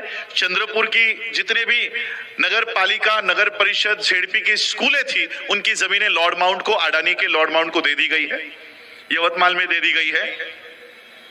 अब आपके नागपुर में अलग अलग जिलों में Lord Mount, Cambridge, Oxford, Ryan International, Podar, G Litera, ये सारी स्कूलें एसी क्लासरूम वाली 7 स्टार होटल जैसी स्कूलें खड़ी होंगी। आप लोगों को लगेगा अरे वाह कितनी अच्छी स्कूल आ रही है। इसमें पहली कक्षा में एंट्री लेने वाले 6 साल के बच्चे की फी होगी 3.5 से लेकर 5 लाख रुपए। ये आपकी स्कूल की फीस होंगी। और अगर आप इन स्कूलों में अपने बच्चों को नहीं डाल सकते तो सरकार ने दूसरी व्यवस्था कर रखी है, जहां से आपके बच्चों को कारपेंटरी सिखाई जाएगी, प्लम्बिंग सिखाई जाएगी, इलेक्ट्रिकल सिखाया जाएगा, आपके बच्चों को लेबर तैयार किया जाएगा। तो स्कॉलरशिप वैसे ही खत्म हो गई है। नौकरियों के लिए इस देश की फाइनेंस मिनिस्टर महोदया ने संसद में खड़े रहकर, अगर ये भाषण उन्होंने नागपुर के आरएसएस के किसी कैंप में किया होता तो शायद मैं उनको यहां रेफर नहीं करता, या बीजेपी के किसी कार्यक्रम में बोला होता तो मैं उनको रेफर नहीं करता। लेकिन संसद में खड़े होकर देश की फाइनेंस मिनिस्टर ये कह रही है कि 2 साल में हम सारी सरकारी संस्थाएं, पब्लिक अंडरटेकिंग्स हम बेचने वाले हैं। डिसइन्वेस्टमेंट, एमएससीबी से डिसइन्वेस्टमेंट शुरू हो गया। अब अडानी पावर आ गई, आपके यहां पर भी आएगी। टाटा पावर आ गई, पहले एमएससीबी करती थी, अब एमएससीबी इलेक्ट्रिसिटी देने का काम नहीं करेगी। जब एमएससीबी इलेक्ट्रिसिटी दे रही थी तो हमारे कुछ इंजीनियर्स काम कर रहे थे, हमारे क्लर्क्स काम कर रहे थे, हमारे मैनेजर्स काम कर रहे थे। अब अडानी के यहां पर हमारे वही लोग दरवाजे के ऊपर चपरासी है। इंडियन रेलवेज का डिसइन्वेस्टमेंट शुरू हो चुका है। अब फिर से मैं वो ट्रेन का नाम भूल गया, कौन सी तो ट्रेन, वंदे भारत, नाम रखा है वंदे भारत, जिसमें भारत का 1 भी रुपया नहीं लगा है। सारा पैसा अडानी अंबानी के जेब में जा रहा है। अडानी की वंदे भारत भाग रही है, तेजस भाग रही है। आपके नागपुर में कई सारी ये ट्रेन, आज आप लोग ट्रेन से सफर कर रहे हो, उस ट्रेन में जो स्टाफ हमारा रहा करता था वो भी अब कॉन्ट्रैक्ट बेसिस पर आ गया है। स्टेशन बेचे जा रहे हैं, स्टेशन। अभी जब मैं दादर से यहां पर आ रहा था, दादर का स्टेशन बेच दिया है। वहां पर अभी जितने भी स्टॉल्स लग रहे हैं, वेटिंग रूम्स है, ये अडानी ऑपरेट कर रहा है। सारे एयरपोर्ट्स, भारत के सारे एयरपोर्ट्स अडानी को दे दिए गए हैं। एयर इंडिया बिक गई, उसके बाद air authority of India AAAI ये अडानी को दे दिया गया है। भारत की सारी संपत्ति या भारत की सारी पब्लिक सेक्टर ऑलरेडी 80% बिक गई है, 20% बाकी है, वो आने वाले समय में कर देंगे। अब सरकारी संपत्ति ही नहीं है, पब्लिक अंडरटेकिंग्स ही नहीं है, तो पब्लिक सर्वेंट या पब्लिक जॉब या गवर्नमेंट जॉब कहां से मिलेगी? जॉब पिछले 7 सालों से बंद है। ये बात बाबा साहब ने 1956 के भाषण में कही है। ये बात कही है कि ये दिन भी भारत को देखना पड़ेगा और मेरे लोगों को देखना पड़ेगा। मैं आने वाला हूं क्यों बाबा साहब आपको बौद्ध करके गए। पहले संविधान का सब्जेक्ट क्लोज करता हूं। बाबा साहब ने 15 अक्टूबर को महिलाओं को उद्देश्य करके उनका एक एग्जाम्पल देकर कहा की जो नवरा टिकणारच नाही, जो नवरा जिवंतच राहणार नाही, त्याच्या नावचं मंगळसूत्र आम्ही का घालायचं? इसका मतलब बाबा साहब उससे पहले कहते हैं कि आरक्षण जास्त काळ या देशात राहणार नाही, आरक्षण या देशात जास्त काळ टिकणार नाही, हे कधी ना कधी या देशातून या भारतातून नष्ट होणार आहे। संस्कृतचं एक वाक्य बाबासाहेब त्याच्यामध्ये म्हणतात, त्याचं मराठीत अनुकरण आहे की चंद्र सूर्य असेपर्यंत आरक्षण मिळणार नाही। जब चांद और सूरज रहने तक आरक्षण मिलने ही नहीं वाला है, तो उस आरक्षण के लिए हम अपने गले में महार नाम का मंगलसूत्र क्यों पहने? जब वो आरक्षण मिलने ही नहीं वाला है। मैं आज भी उन लोगों का सपोर्ट करता हूं, उनका समर्थन करता हूं जो ये कह रहे हैं कि आरक्षण हम अगर महार नहीं लिखते हैं तो आरक्षण चला जाएगा, इसलिए महार लिखना अनिवार्य है। मैं उनका समर्थन करता हूं, लेकिन मैं उनसे यह भी पूछता हूं कि हमने आज महार लिखा, मेरी नौकरी कहां पर है?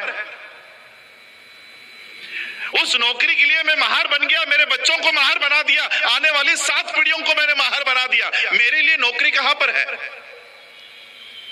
जो लोग आपको महार लिखने के लिए, मातंग लिखने के लिए, चमार लिखने के लिए प्रेरित कर रहे हैं, उनसे पहला सवाल करो, मेरी नौकरी और स्कॉलरशिप तू देने वाला है?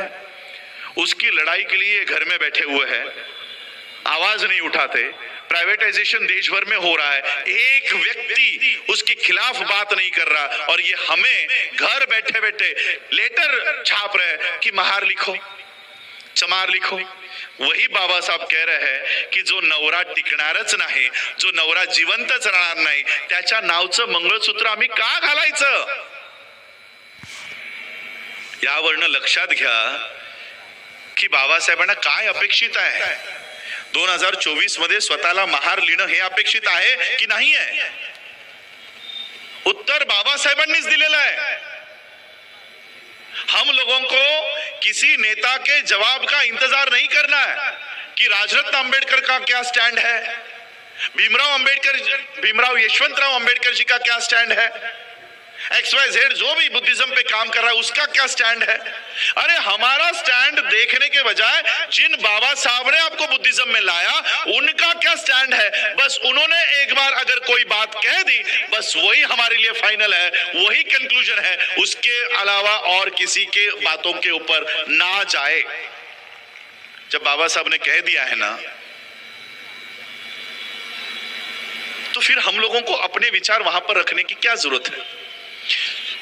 इसके बाद जब बाबा साहब ने बौद्ध धम्म अपनाया, हम लोगों को कहा कि आप लोग इस धम्म में आओ और क्या करो। आज हमारी नौकरियां जा रही है, हमारे स्कॉलरशिप जा रही है। 75 इयर्स इंडिपेंडेंस के, स्वतंत्रता के, आजादी के 75 साल। संविधान 1950 में लागू हुआ, 2024 चल रहा है, संविधान दिन अभी तक आया भी नहीं। 74th एनिवर्सरी हम मना रहे हैं, 75 इयर्स भी कंप्लीट नहीं हुए संविधान को। और ये संविधान लागू होते ही 1950 कोई हमारा कोई IAS नहीं बना, IPS नहीं बना, मैनेजर नहीं बना। ये मिलने के लिए हमें लगभग 10 से 15 साल गुजरे होंगे। 1950 से ही रिजल्ट आना शुरू नहीं हुआ, और 1970s से जब हमारे लोग शासन में, प्रशासन में, एजुकेशन में जाना शुरू हुए तो हार्डली हमारे लिए यह संविधान 60 साल का भी नहीं है। 60 years of constitution, 2500 years, 1250 साल, सॉरी 1250 साल मनुस्मृति के, 1250 साल और 60 साल संविधान के। इन 60 साल में ही मनुस्मृति को थर-थर कांपने लग गई मनुस्मृति। ऐसा क्या है संविधान में? मुझे समय कितना है बता दीजिएगा, तो फिर मैं उस अनुसार फिर मैं अपना स्पीच लिमिट करूं। ऐसा क्या लिखकर गए हैं बाबा साहब इस संविधान में, जो 1250 साल की इस मनुस्मृति को थरकाप छूट रहा है, पसीने छूट रहे हैं, 18 घंटे मोदी जी को काम करना पड़ रहा है। ऐसा क्या देकर गए हैं बाबा साहब इस संविधान में? मैं बाबा साहब की एक कहानी बताना चाहता हूं जो आप लोगों ने टीवी पर सुनी होगी। बाबा साहब जब छोटे थे, बाबा साहब के पिताजी सूबेदार मेजर राम जी, ये मिलिट्री में थे और मिलिट्री की सर्विस आपको पता है, सालों साल उनको घर आने का मौका नहीं मिलता। लेकिन जब बाबा साहब थोड़े बड़े हो गए, समझने की उम्र हो गई, तो राम जी बाबा को लगा कि मैं कितने महीनों से अपने घर नहीं गया हूं। अब मेरी पोस्टिंग घर से 150 किलोमीटर, 135-150 किलोमीटर दूरी पर है, तो क्यों ना मैं अपने बच्चों को ही यही बुला लूं। मुझे तो घर जाने को मिल नहीं रहा, तो अपने बच्चों को यहां पर बुला लेता हूं। तो बाबा साहब के पिता ने टेलीग्राम किया कि अगर आप लोगों की स्कूल की छुट्टियां लग गई होंगी तो आप लोग मुझे मिलने के लिए आओ, मुझे मिलने के लिए ये ट्रेन फलाना ट्रेन पकड़ो, इस स्टेशन पे उतरो, मैं किसी ना किसी को तुम्हें लेने के लिए भेज दूंगा, कौन से दिन आ रहे हो वो टेलीग्राम करके बता देना। ये टेलीग्राम बाबा साहब को घर पे मिला। बाबा साहब खुश हो गए, उनके बड़े भाई आनंद राव दोनों ने तय किया कि हम पिताजी को मिलने जाएंगे, साथ में बहनों के बच्चे। ऐसे ये 4 बच्चे बाबा साहब अंबेडकर जी के पिताजी रामजी बाबा को मिलने का इन्होंने तय किया। बाबा साहब ने टेलीग्राम किया कि हम इस तारीख को निकलेंगे, अब हमें लेने के लिए आ जाओ या किसी को भेज देना। अब ये टेलीग्राम बाबा साहब अंबेडकर जी के पिताजी के कार्यालय में आके जिस व्यक्ति को मिला, उस व्यक्ति ने ये टेलीग्राम बाबा साहब जी के पिताजी को दिया ही नहीं। अब पिता को पता नहीं कि बच्चे कब आ रहे हैं। यहां से बच्चों ने ट्रेन पकड़ ली, जिस स्टेशन पे उतरने के लिए कहा था उस स्टेशन पे उतरे और वो अपने पिता की राह देख रहे कि हमारे पिता आएंगे, हमें लेकर जाएंगे या किसी को भेजेंगे। ट्रेन आकर चली गई, सभी लोग अपने अपने दिशा में चले गए। वो बच्चे 4 बच्चे वैसे ही खड़े अपने पिता की राह देख रहे हैं। स्टेशन मास्टर ने देखा कि ये बच्चे अच्छे घर के लग रहे, अच्छे कपड़े पहने हुए थे, डिसिप्लिन घर में थी। तो स्टेशन मास्टर बच्चों के पास आया, बच्चों को पूछा कि कहां जाना है, तुम लोगों को लेने के लिए कोई आया नहीं। बच्चों ने, बाबा साहब ने वो टेलीग्राम निकाल के कहा कि हमारे पिताजी यहाँ पर सूबेदार हैं, उन्होंने हमको बुलाया था, शायद हमारा टेलीग्राम उनको मिला नहीं, इसलिए हमें लेने के लिए कोई आया नहीं, हमें इस पते पर जाना है, यहाँ पर जाने की व्यवस्था कर दीजिएगा। तो स्टेशन मास्टर ने बगल में ही जो तांगे वाला खड़ा था उसको बुलाया और कहा कि देखो ये बच्चे बड़े अफसर के बच्चे लग रहे हैं, इन्हें इस पते पर छोड़कर आओ।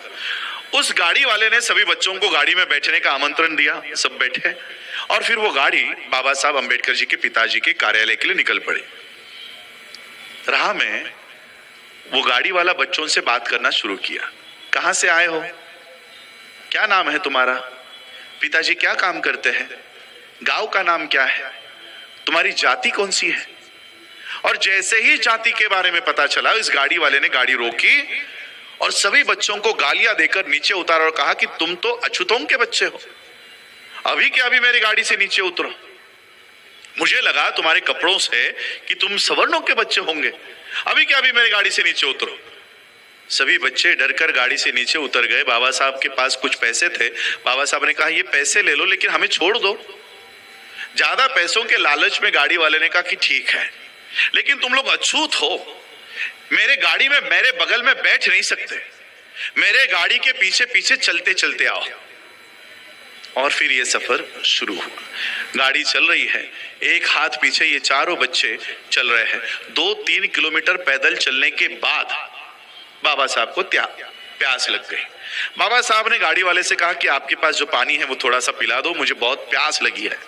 गाड़ी वाले को भी दया आ चुकी थी, उसने कहा कि तुम लोग अछूत हो, इसलिए मैं अपना पानी नहीं दे सकता, आगे अगर कोई नदी आती है, कोई नाला आता है तो मैं गाड़ी रोक लूंगा, तुम लोग पानी पीकर आ जाना। और 1-8 किलोमीटर चलने के बाद गाड़ी वाले को कुछ पानी दिखाई दिया, उसने गाड़ी रोकी और बच्चों से कहा कि वो देखो आगे पानी दिख रहा है, जाओ जाकर पीकर आओ। ये बच्चे भागते भागते वहां पर गए, जाकर देखते हैं तो क्या कि यहां पर तो सिर्फ कीचड़ है, पानी नहीं है। प्यास लगी थी, करे क्या।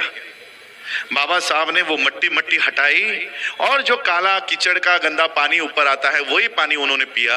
सारे कपड़े मैले हो गए, मुंह गंदा हो गया और 1-8 किलोमीटर चलने के बाद वो अपने पिता के हेडक्वार्टर पर पहुंच गए।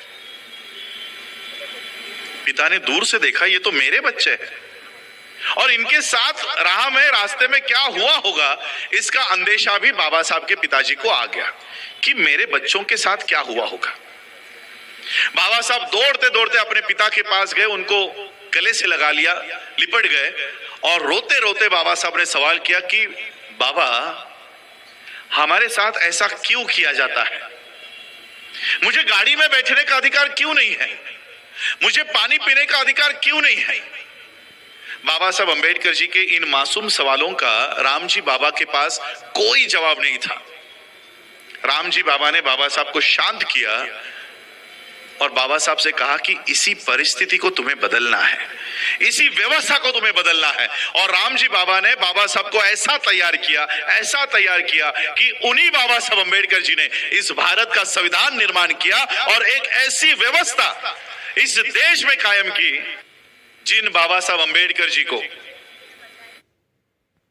मनु के कानून ने कीचड़ का पानी पीने के लिए मजबूर किया था, बाबा साहब अंबेडकर जी ने ऐसा कानून तैयार किया कि आज उनके कानून में ये हम बिस्लरी का पानी पी रहे हैं, उनके संविधान की वजह से। जिस मनु के कानून में बाबा साहब अंबेडकर जी को बैलगाड़ी में भी बैठने का अधिकार नहीं दिया था, आज उसी भारत के संविधान के दायरे में हमारे लोग बैलगाड़ी में नहीं, हवाई जहाज उड़ाने का काम कर रहे हैं, हमारे पायलट्स बन चुके हैं, कैप्टन्स बन चुके हैं, और इसी वजह से इनको ये संविधान खटकता है। 1250 साल की मनुस्मृति ये 60 साल के संविधान से थर थर कांपने लग गई है। क्यों? क्योंकि उस मनु के कानून में जिस द्रौपदी का भरी सभा में चीरहरण किया गया, उसी भारत के संविधान ने उसी द्रौपदी को राष्ट्रपति पद पर बिठा दिया। इसीलिए इस देश के संविधान से ये मनु की नाजायज औलादे थर थर कांप रही है, इसीलिए कांप रही है। और इसलिए आज ये संविधान ये खत्म करने की कगार पर आज ये आ चुके हैं, और ये बात बाबा साहब को मालूम थी।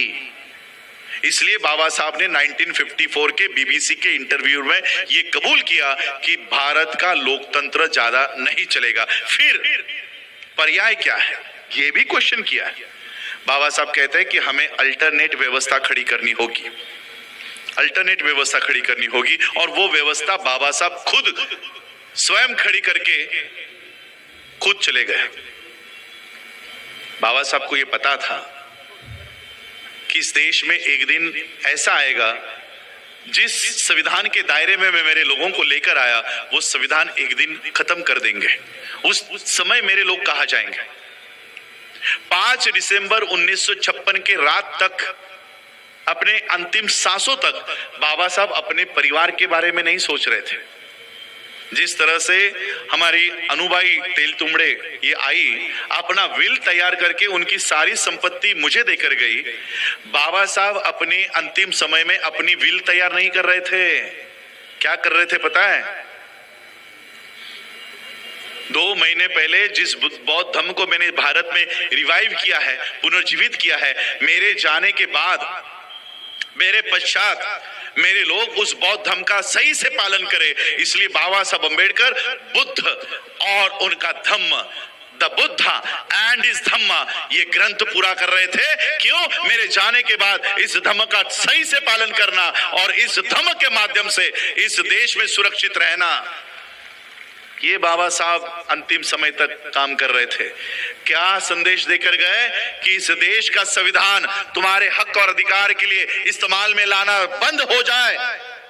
इस देश का संविधान अगर इस देश में तुम्हारे हक के लिए इस्तेमाल में लाना बंद हो जाए, तब बुद्ध के शरण में चले जाओ। ये बुद्ध पूरे विश्व में खड़ा होकर तुम्हारे लिए हक और अधिकार की लड़ाई लड़ेगा, ये बुद्ध तुम्हें न्याय देगा। इसलिए बाबा साहब हमें बौद्ध धर्म की शरण में लेकर आए। लेकिन आज हमारी आइडेंटिटी महार बौद्ध, चमार बौद्ध, आज ये आइडेंटिटी है। फिर विश्व के सामने बाबा साहब उसी 15 अक्टूबर के स्पीच में कहते हैं कि आता घरातल्या घरात खूप झालं, बहुत हो गया घर में, अब भारत में बहुत हुआ, अब भारत के बाहर जाओ, भारत के बाहर जाओ। बाबा साहब अंबेडकर जी का ये भारत के बाहर जाने का उपदेश कौन फॉलो कर रहा है पता है आपको? कि भारत के बाहर जाओ। ये आई एम बुद्धा, मुझे पता नहीं कैमरा में ये दिख रहा है नहीं दिख रहा, आई एम बुद्धा नाम का फाउंडेशन तैयार हुआ है, और ये पूरे विश्व में इनके टूर देखो कहां कहां पर है।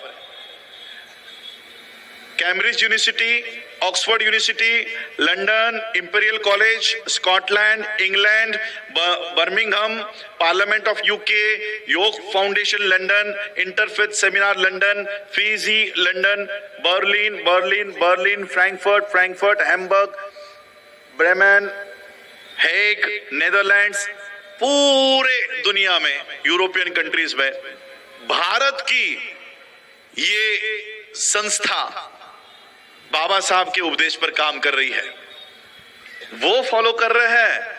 भारत के बाहर जाओ, बाबा साहब ने कहा, ये लोग फॉलो कर रहे हैं, भारत के बाहर जा रहे हैं, रोज किसी ना किसी यूरोपियन कंट्री में, अमेरिकन कंट्री में, बुद्धिस्ट कंट्री में इनके कॉन्फ्रेंसेस है। फाउंडर पल्लवी जोशी, विवेक अग्निहोत्री।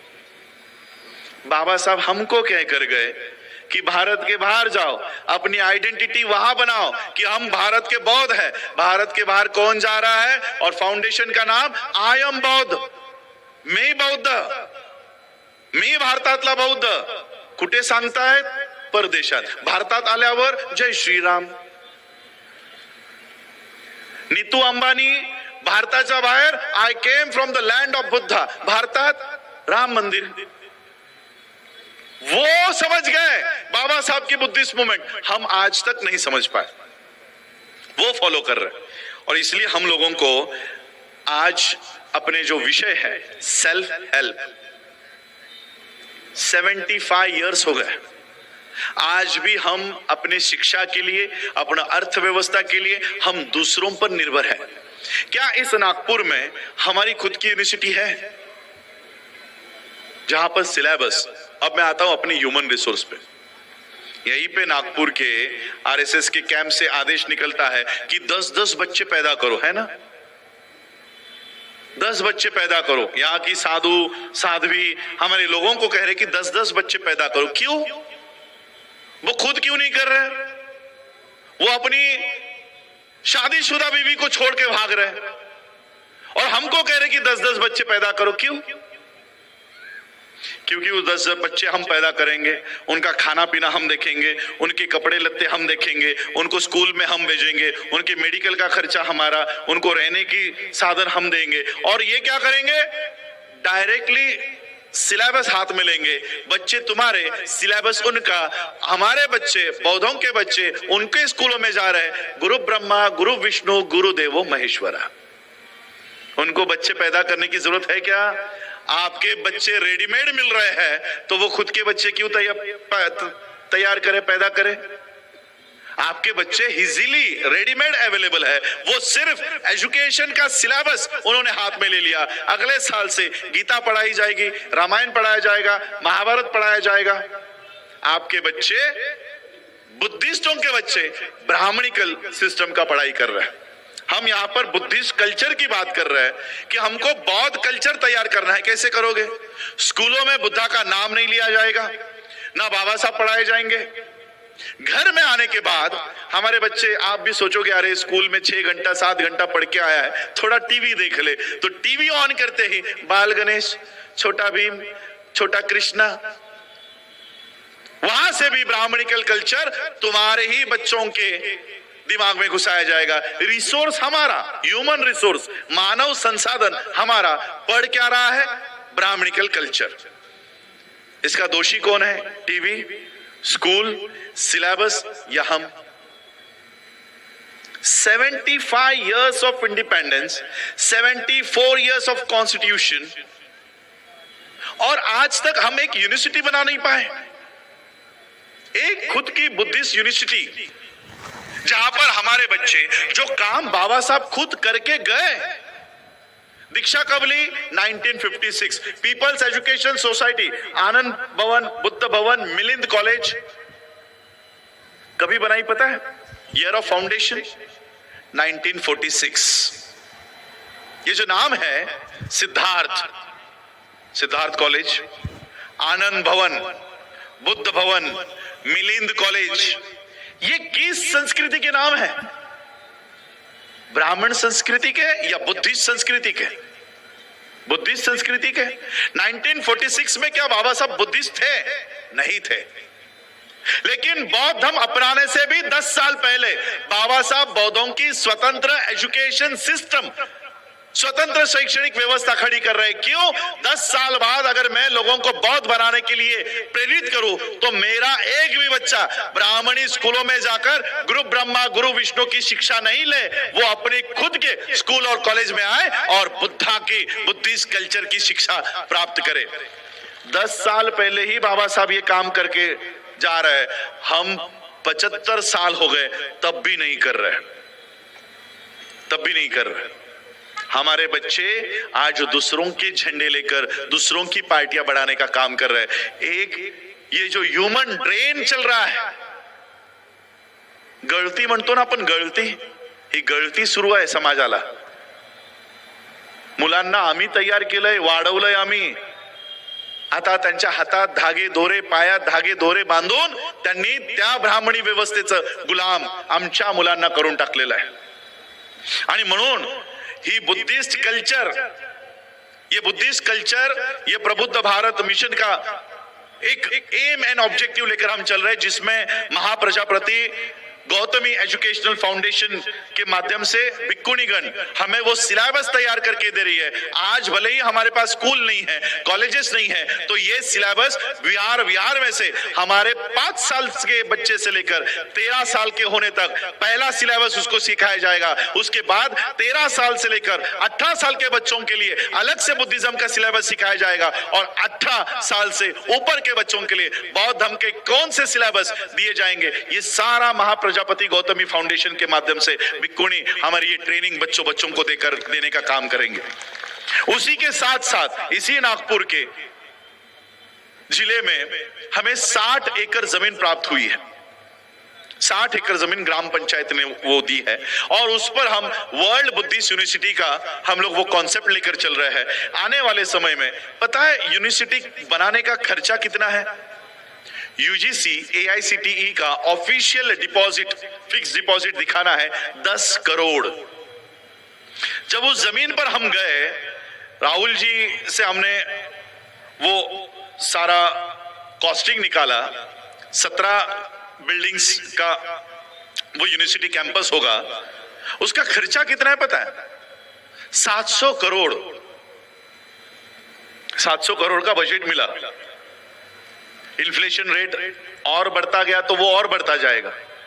हमारे लोगों ने जब सुना तो उन्होंने कहा सर ये पॉसिबल नहीं है, हमारी यूनिवर्सिटी कभी नहीं बन सकती। मतलब क्यों नहीं बन सकती? 700 करोड़ कैसे आएंगे हमारे पास? क्यों नहीं आएंगे? उसी समय ये लॉकडाउन के बाद से हम जब बाहर निकलना शुरू हुए तब मैं ये सारे दौरे कर रहा था और उस लॉकडाउन में आपको याद होगा कि मार्च महीने के एंडिंग में पूरे देश भर में, पूरे वर्ल्ड में लॉकडाउन लग गया था और उसी 14-15 दिन के गैप में बाबा साहब अंबेडकर जी की जयंती आ रही थी। क्या उस साल की जयंती हम मना पाए थे? 2020 की जयंती मनाए थे? साधारण पद्धति से एक फूल, एक मोमबत्ती लगाकर हमने बाबा साहब की जयंती मनाई। उसी समय मेरी पीएचडी का अभ्यासक्रम मैं पूरा कर रहा था और फाइनेंस में मेरी पीएचडी का विषय होने की वजह से मैं इकोनॉमिक टाइम्स डेली पढ़ रहा था ऑनलाइन। 16 अप्रैल का एडिशन जब मैं पढ़ रहा था, ऑनलाइन एडिशन, तीसरे चौथे पन्ने पर मुझे जयंती की खबर पढ़ने मिली इकोनॉमिक टाइम्स में। इकोनॉमिक टाइम्स को सोशल न्यूज छापने की कोई जरूरत नहीं थी, लेकिन फिर भी उसने बाबा साहब की जयंती की खबर छापी। मैंने सोचा अरे बाबा साहब की खबर इकोनॉमिक टाइम्स में है, इसको पढ़ना चाहिए। इसलिए जब मैंने उसको क्लिक किया तो वो सारी खबर मेरे आंखों के सामने आई। ब्राह्मणों का पेपर है इकोनॉमिक टाइम्स, वो ब्राह्मण दुखी होकर लिख रहा था कोरोना की वजह से बाबा साहब की जयंती नहीं हुई। बोले इसको क्यों दुख हो रहा है, जरा पढ़े पूरा। उसका दुख अंदर था कि बाबा साहब की जयंती न होने की वजह से भारतीय अर्थव्यवस्था को, मैं तो अभी ये भारतीय अर्थव्यवस्था बोलता भी नहीं हूं, ये ब्राह्मणी अर्थव्यवस्था है, उसका कहना था कि बाबा साहब की जयंती न होने की वजह से ब्राह्मणी अर्थव्यवस्था को 2100 करोड़ रुपए का लॉस हो गया।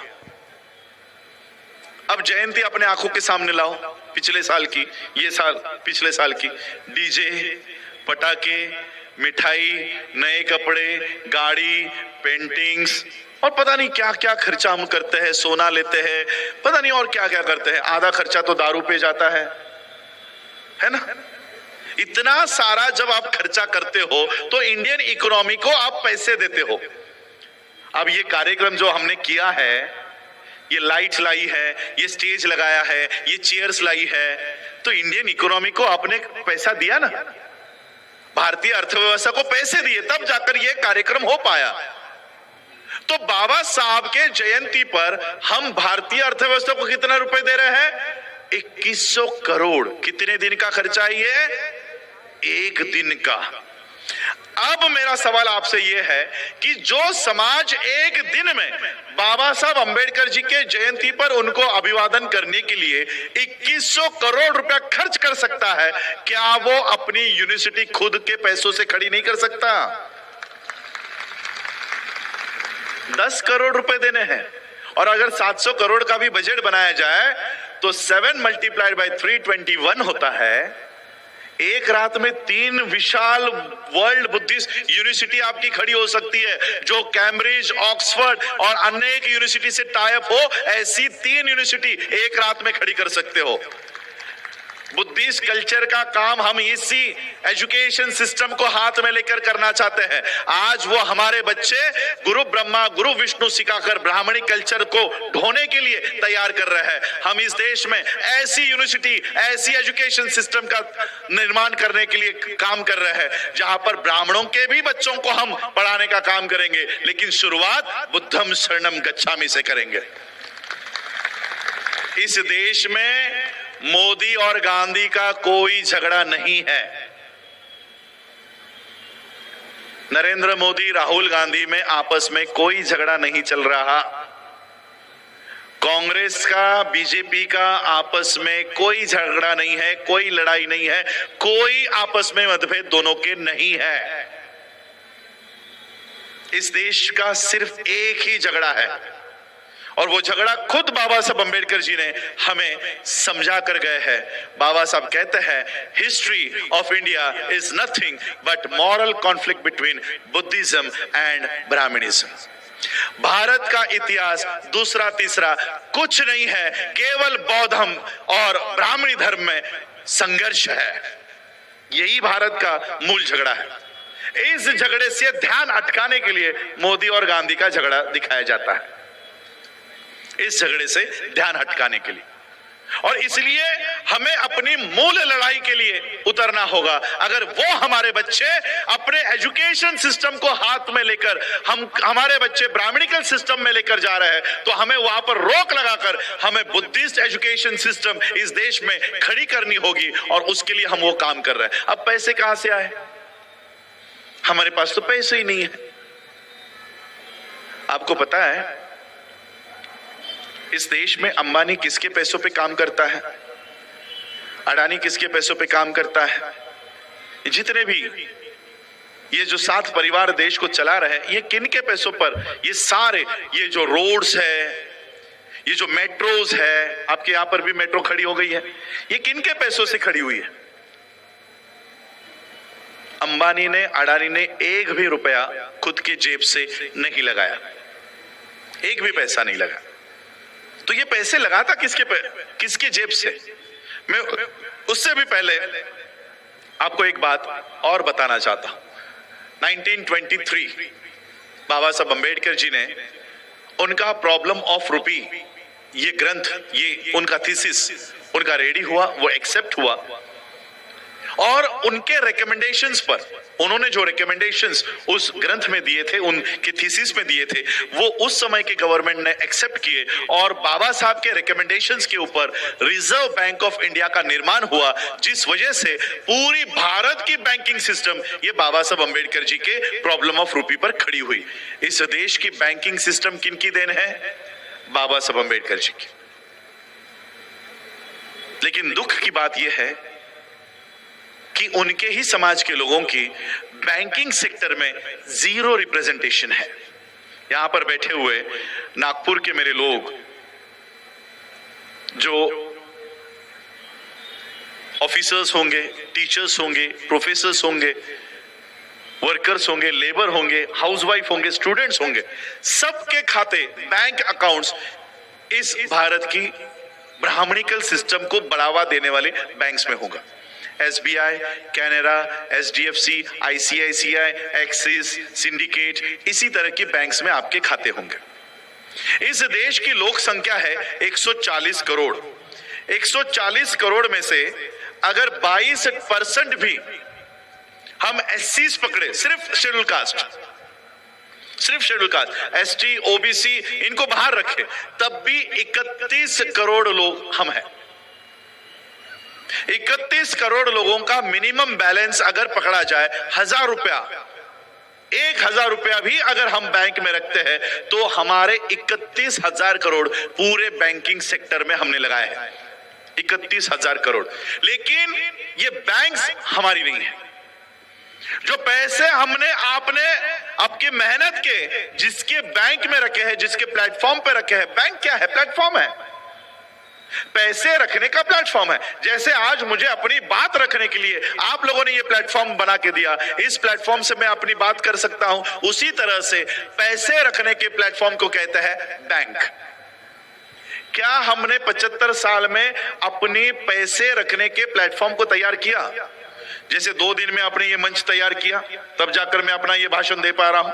तो पैसे रखने का मंच तैयार किया नहीं, और इसी वजह से हम अपने मेहनत के पैसे, कमाए हुए पैसे हम दूसरे के मंच पर रख रहे हैं, दूसरे के बैंक में रख रहे हैं। और वो क्या कर रहा है? वो उठाकर उन्हीं की व्यवस्था को दे रहा है। तो कितना दे रहा होगा? ऐसा छोड़ो ना, कितना देता होगा? खुद का मंच क्यों तैयार करे? इतना पैसा लगाने के बजाय इतना काम क्यों करे? मैं सिर्फ एक वर्ड टाइप करता हूं, एक बैंक का, बाकी बैंक्स तो छोड़ दो। ऐसा कितना लेता होगा अंबानी, अडानी? छोड़ो ना। The Hindu 31 March 2022 English newspaper है, उसकी खबर है, State Bank of India underwrites the entire depth of 12,770 crore of Adani. Adani के State Bank of India 12,770 crore रुपए माफ करती है। सेकेंड खबर है डेक्कन क्रॉनिकल की, यह भी इंग्लिश न्यूज़पेपर है, 72,000 crore of Adani loans waived. 72,000 crore Adani के माफ किए जाते हैं। और एक पूरा मोटा मोटा आंकड़ा स्क्रिप्ट ने लिखा हुआ है, 35,60,000 करोड़ अडानी के सारी बैंकिंग सिस्टम माफ करती है। ये माफ की हुई रकम है, माफ की हुई। लोन कितना लिया है ये आज तक नहीं बताया। पैसे किसके? हमारे। ले कौन रहा है? अडानी। क्यों? अब एक सवाल अपने आप से पूछो, अडानी जो वर्ल्ड का, दुनिया का सबसे अमीरों के सूची पे दूसरे क्रमांक पर आता है, क्या वो अपना हार्ड अर्न मनी, मेहनत से कमाया हुआ पैसा भारत के किसी सरकारी बैंक में रखेगा? और वो भी एसबीआई जैसी बैंक, जिसकी इमेज आप लोगों को पता है कि कंप्यूटर ऑपरेट भी नहीं करते। तो ऐसे बैंक में अडानी अपना पैसा रखेगा? उसके पैसे है bank of China, bank of America, Swiss bank. जो आदमी अपना सारा पैसा भारत के बाहर रखता है, लेकिन भारत में रोड्स बनाने के लिए, एयरपोर्ट बनाने के लिए, मेट्रो बनाने के लिए, ट्रेन बनाने के लिए पैसा भारत की सरकारी बैंकों से ले रहा है। और इन सरकारी बैंकों में पैसा कौन रख रहा है? हमारे लोग। हमारे पैसों से ब्राह्मणिकल सिस्टम मजबूत हो रही है। हमारा दोष क्या है कि हमने अपना पैसा रखने के लिए खुद का प्लेटफॉर्म तैयार नहीं किया। मैं फाइनेंस इकोनॉमिक्स का स्टूडेंट हूं, कॉमर्स ग्रेजुएट हूं, मुंबई यूनिवर्सिटी से फर्स्ट क्लास में, पीजी हूं फाइनेंस में, पीएचडी हूं फाइनेंस में। और जब मैं अपने समाज की अर्थव्यवस्था को देखता हूं, अर्थव्यवस्था जीरो। बाबा साहब कह रहे हैं कि हमें न्याय प्राप्त करना है, सामाजिक, आर्थिक और राजनीतिक। सामाजिक न्याय शुरुआत में ही बता दिया, जीरो। आर्थिक न्याय जीरो। आपके नागपुर में सिंधीज होंगे, है सिंधी। अच्छा, ये एरिया ही है हमारे यहाँ पर। उल्लासनगर करके एक एरिया है, पूरा सिंधियों का है। पता है आपको सिंधियों का बैकग्राउंड क्या है, हिस्ट्री क्या है? सिंध प्रांत से ये लड़ाई हार कर, या पता नहीं उनको उस देश से, उनको वहां से भागना पड़ा, वो देश छोड़ना पड़ा, और फिर वो इस देश में आए। लिटरली जहां पर रहे, ट्रांजिट कैंप्स में रहे। ट्रांजिट कैंप में रहकर उनका इतिहास 1000-2000 साल का नहीं है। भारत का देश आजाद होने के बाद ही उनको लीगल आइडेंटिटी एंटिटी मिली, सिंधी। आज 75 साल में आपके यहाँ के सिंधी क्या है मुझे पता नहीं, लेकिन हमारे यहाँ के सिंधी अर्थव्यवस्था को अपने हाथ में रखते हैं। सारे बिजनेसमैन है। आपके यहाँ पर है बिजनेसमैन है। भारत का उनका इतिहास कितना? 75 साल का। हमारा भारत का इतिहास कितना? 2500 साल का। हम कोई महार वहार नहीं है। आप बोलोगे हम तो महार है, सूची तो 1950 में बनी, तो हम भी 1950 से है। हु वेर महार्स के ऐसे में बाबा साहब हमें हमारी पहचान बताते हैं। हु वेर महार्स, जिस महार को आप लिखना चाहते हो वो है कौन? क्यों बाबा साहब ने इसी धरती पर, नागपुर की धरती पर दीक्षा क्यों ली? मुंबई के रेसकोर्स मैदान पर क्यों नहीं ली? बाबा साहब हु वेर महार्स में लिखते हैं कि महार ये शब्द अभी का है, हल्ली वापरात आलेला शब्द है। हा पुरातन शब्द नहीं है, ये पुराना शब्द नहीं है, ये वेदों में कहीं नहीं है, ये श्रुतियों में कहीं नहीं है, ये मनुस्मृति में कहीं नहीं है। तो फिर अगर ये शब्द पुराने किसी साहित्य में नहीं है तो ये महार पहले थे कौन? Who were Mahars? महार ये शब्द दो शब्दों का मिलन है। महा प्लस आरी। बनते जी यहां पर बैठे हुए हैं, प्लीज मुझे करेक्ट कीजिएगा।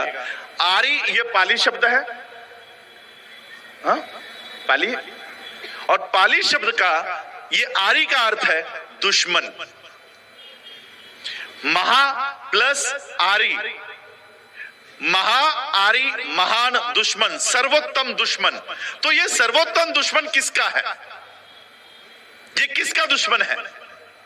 और इसलिए बाबा साहब कहते हैं कि महार ये किसके दुश्मन थे पहले? ये कौन है? इनका नाम क्या है?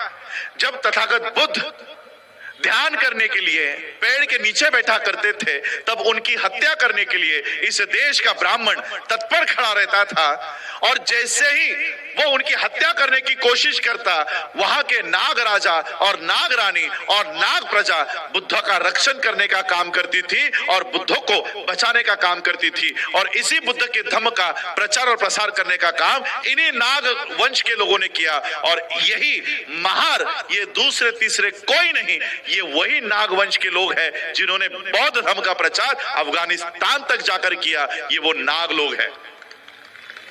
और इसलिए बाबा साहब ने बौद्ध धर्म की दीक्षा इस नागपुर के नाग नदी के यहां से की कि बाबा साहब ने हमें हमारी रियल पहचान हमें बता कर गए। और इसलिए ये बात मैं आप लोगों को यहां पर बताना चाहता हूं कि जो महार्स, जो नाग्स इस देश में 2500 सालों से रह रहे हैं, उनकी अर्थव्यवस्था, सिंधियों ने अर्थव्यवस्था हाथ में ले ली, जैनों की अर्थव्यवस्था हाथ में है, हमारी अर्थव्यवस्था जीरो।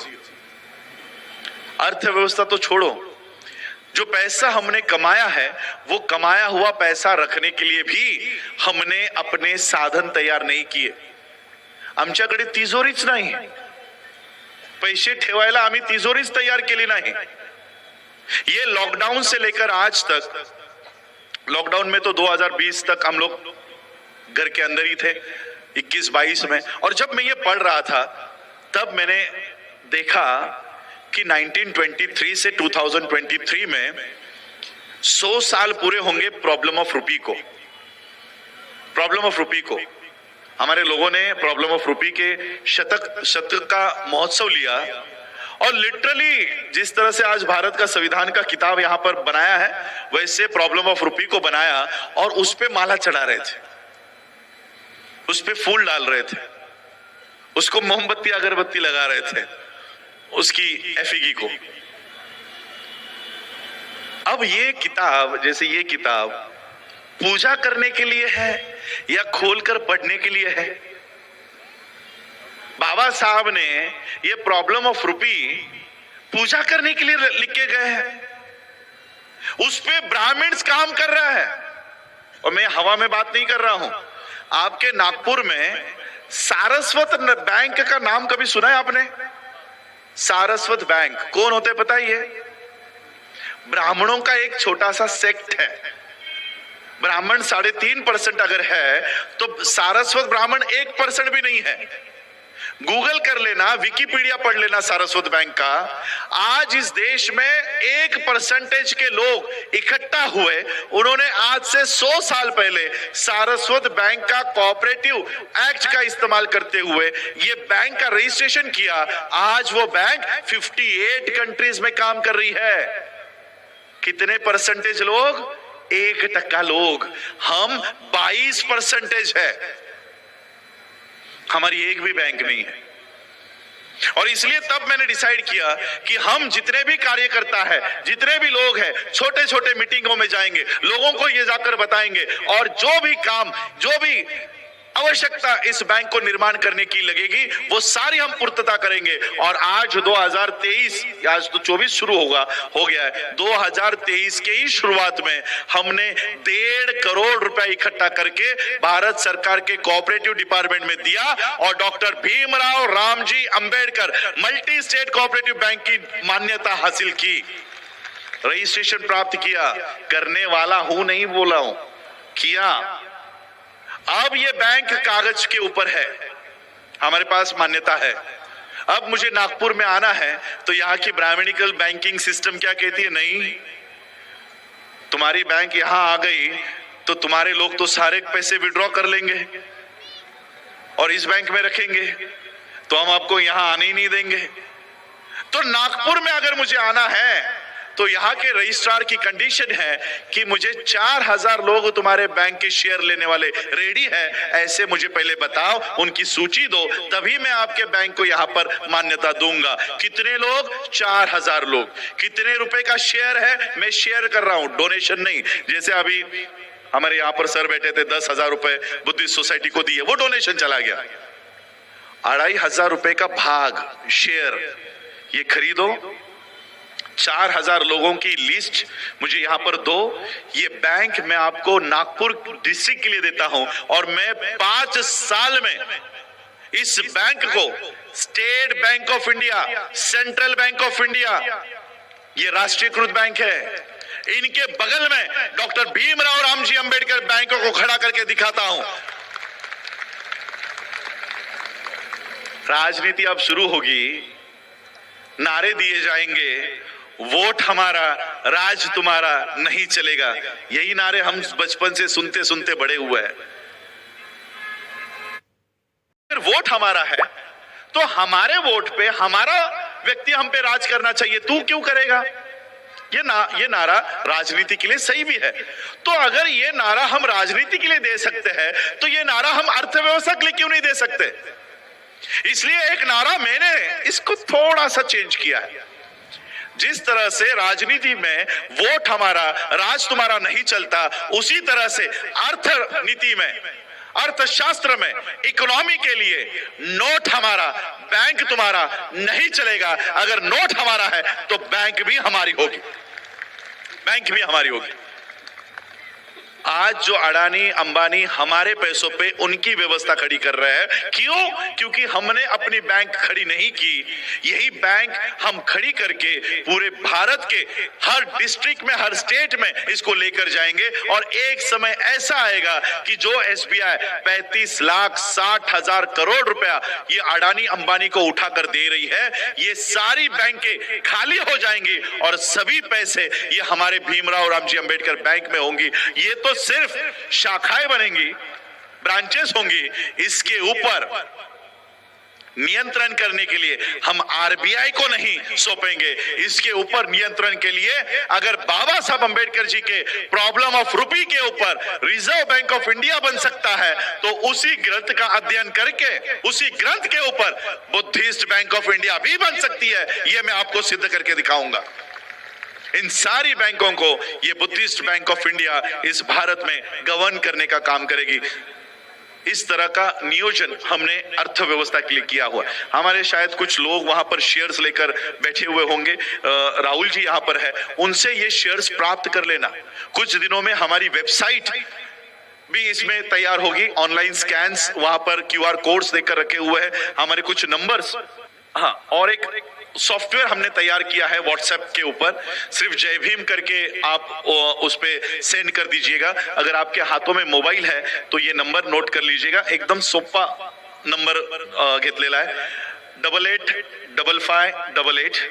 ये 3 सीक्वेंस याद रखो, 885588 1956 जहां से बाबा साहब अंबेडकर जी का ये कारवा रुका हुआ है, वहीं से ये कारवा हम आगे लेकर जाएंगे। और इसलिए 1956 से 2023 तक का जो बैकलॉग इस समाज में तैयार हुआ है, वो बैकलॉग भरने का काम हम कर रहे हैं। इसलिए ये नंबर याद रखिएगा, 885588 1956। इस पे व्हाट्सएप कर दीजिएगा, जय भीम लिख दीजिएगा। आपको अगर बुद्धिस्ट सोसाइटी ऑफ इंडिया का मेंबर बनना है तो वहां पर ऑप्शन है, अगर आपको बैंक का मेंबर शेयर होल्डर बनना है तो वहां पर ऑप्शन है।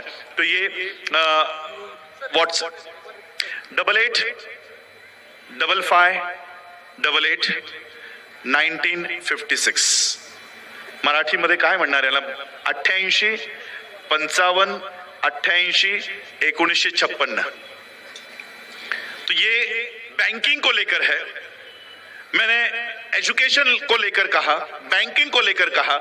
हम बौद्धों को, मैंने जो शुरुआत में शेरनी की कहानी सुनाई, हम ये जो मेरा शेर जैसा समाज है, इसको अपने पैरों पे खड़ा करने की कोशिश कर रहे हैं, अपने आप की सेल्फ हेल्प करने की कोशिश कर रहे हैं।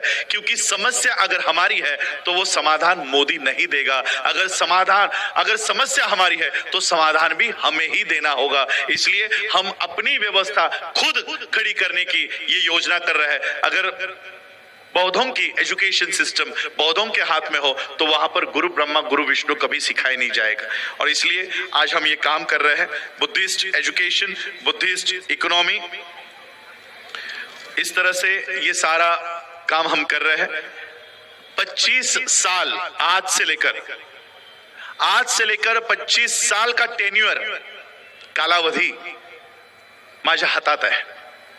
आज का प्रधानमंत्री हर मंदिर में जाकर मंदिरों की पूजा क्यों कर रहा है, ब्राह्मणों के पैर क्यों पड़ रहा है, शंकराचार्यों के पैर क्यों पड़ रहा है? क्योंकि आज व्यवस्था उनके हाथों में है। उनकी वोट्स लेने के लिए इस देश का प्रधानमंत्री इन ब्राह्मणिकल सिस्टम को नतमस्तक हो रहा है। 25 साल का टेन्योर लेकर चल रहा हूं। 5 साल में ये कोऑपरेटिव बैंक को हम नेशनलाइज बैंक में तैयार करेंगे और नेशनलाइज बैंक से हम मल्टीनेशनल में जाने का काम करेंगे। ये 5 साल का टेन्योर है। 5 साल में हम बुद्धिस्ट यूनिवर्सिटी का निर्माण करके हमारी बौद्धों की खुद की स्वतंत्र शैक्षणिक व्यवस्था खड़ी करेंगे। और इन्हीं 5 सालों में हम अपना खुद का मीडिया, भारत का मीडिया हम हाथ में लेंगे। इस तरह से ये पूरे सिस्टम को तैयार करने का काम कर रहे हैं। 25 साल का टेन्योर लेकर चल रहा हूं। इन 25 सालों में मैं इस बुद्धिस्ट कम्युनिटी को इतना मजबूत और ताकतवान बनाकर जाऊंगा कि आने वाला कोई भी प्रधानमंत्री पद का उम्मीदवार हो, वो बौद्ध भिक्षुओं के और बौद्ध भिक्षुणियों के पैर पड़े बगैर वो प्रचार में नहीं उतरेगा। इतना ताकतवान आर्थिक और सामाजिक और शैक्षणिक माध्यम से मैं इस समाज को करने का कॉन्सेप्ट लेकर चल रहा हूं, मिशन लेकर चल रहा हूं। इसमें आप लोग मुझे साथ दीजिएगा, सहयोग दीजिएगा, इतनी अपेक्षा मैं आप लोगों से करूंगा। बाबा साहब अंबेडकर जी के परिवार का एक सदस्य होने के नाते इतनी आशा तो मैं आप लोगों से, इतनी उम्मीद तो मैं आप लोगों से कर ही सकता हूं। बाबा साहब अंबेडकर जी के महापरिनिर्वाण के बाद, क्योंकि जैसे मैंने आपको बताया कि मैं बाबा साहब के ही विषय पर पीएचडी कर रहा था, तो बाबा साहब के कई सारे डॉक्यूमेंट्स में जांच रहा था। ऐसे इसमें मुझे बाबा साहब अंबेडकर जी के बैंक अकाउंट का डिटेल मिला। उस समय लंदन की एक बैंक भारत में हुआ करती थी, ग्रीनलेट्स नाम की। इस ग्रीनलेट्स नाम के बैंक में बाबा साहब अंबेडकर जी का खाता था। बाबा साहब अंबेडकर जी के महापरिनिर्वाण के बाद उनके खाते में कितने पैसे थे पता है? 15,000 रुपए, 234 रुपीज एंड 27 पैसे, 15,234.27। किनके अकाउंट में पता है? जो भारत के देश के संविधान निर्माता है, जो लेबर मिनिस्टर रह चुके थे, जो कानून मिनिस्टर रह चुके थे, 4 खातों के मंत्री रह चुके बाबा साहब, उनके खाते में पैसे कितने थे?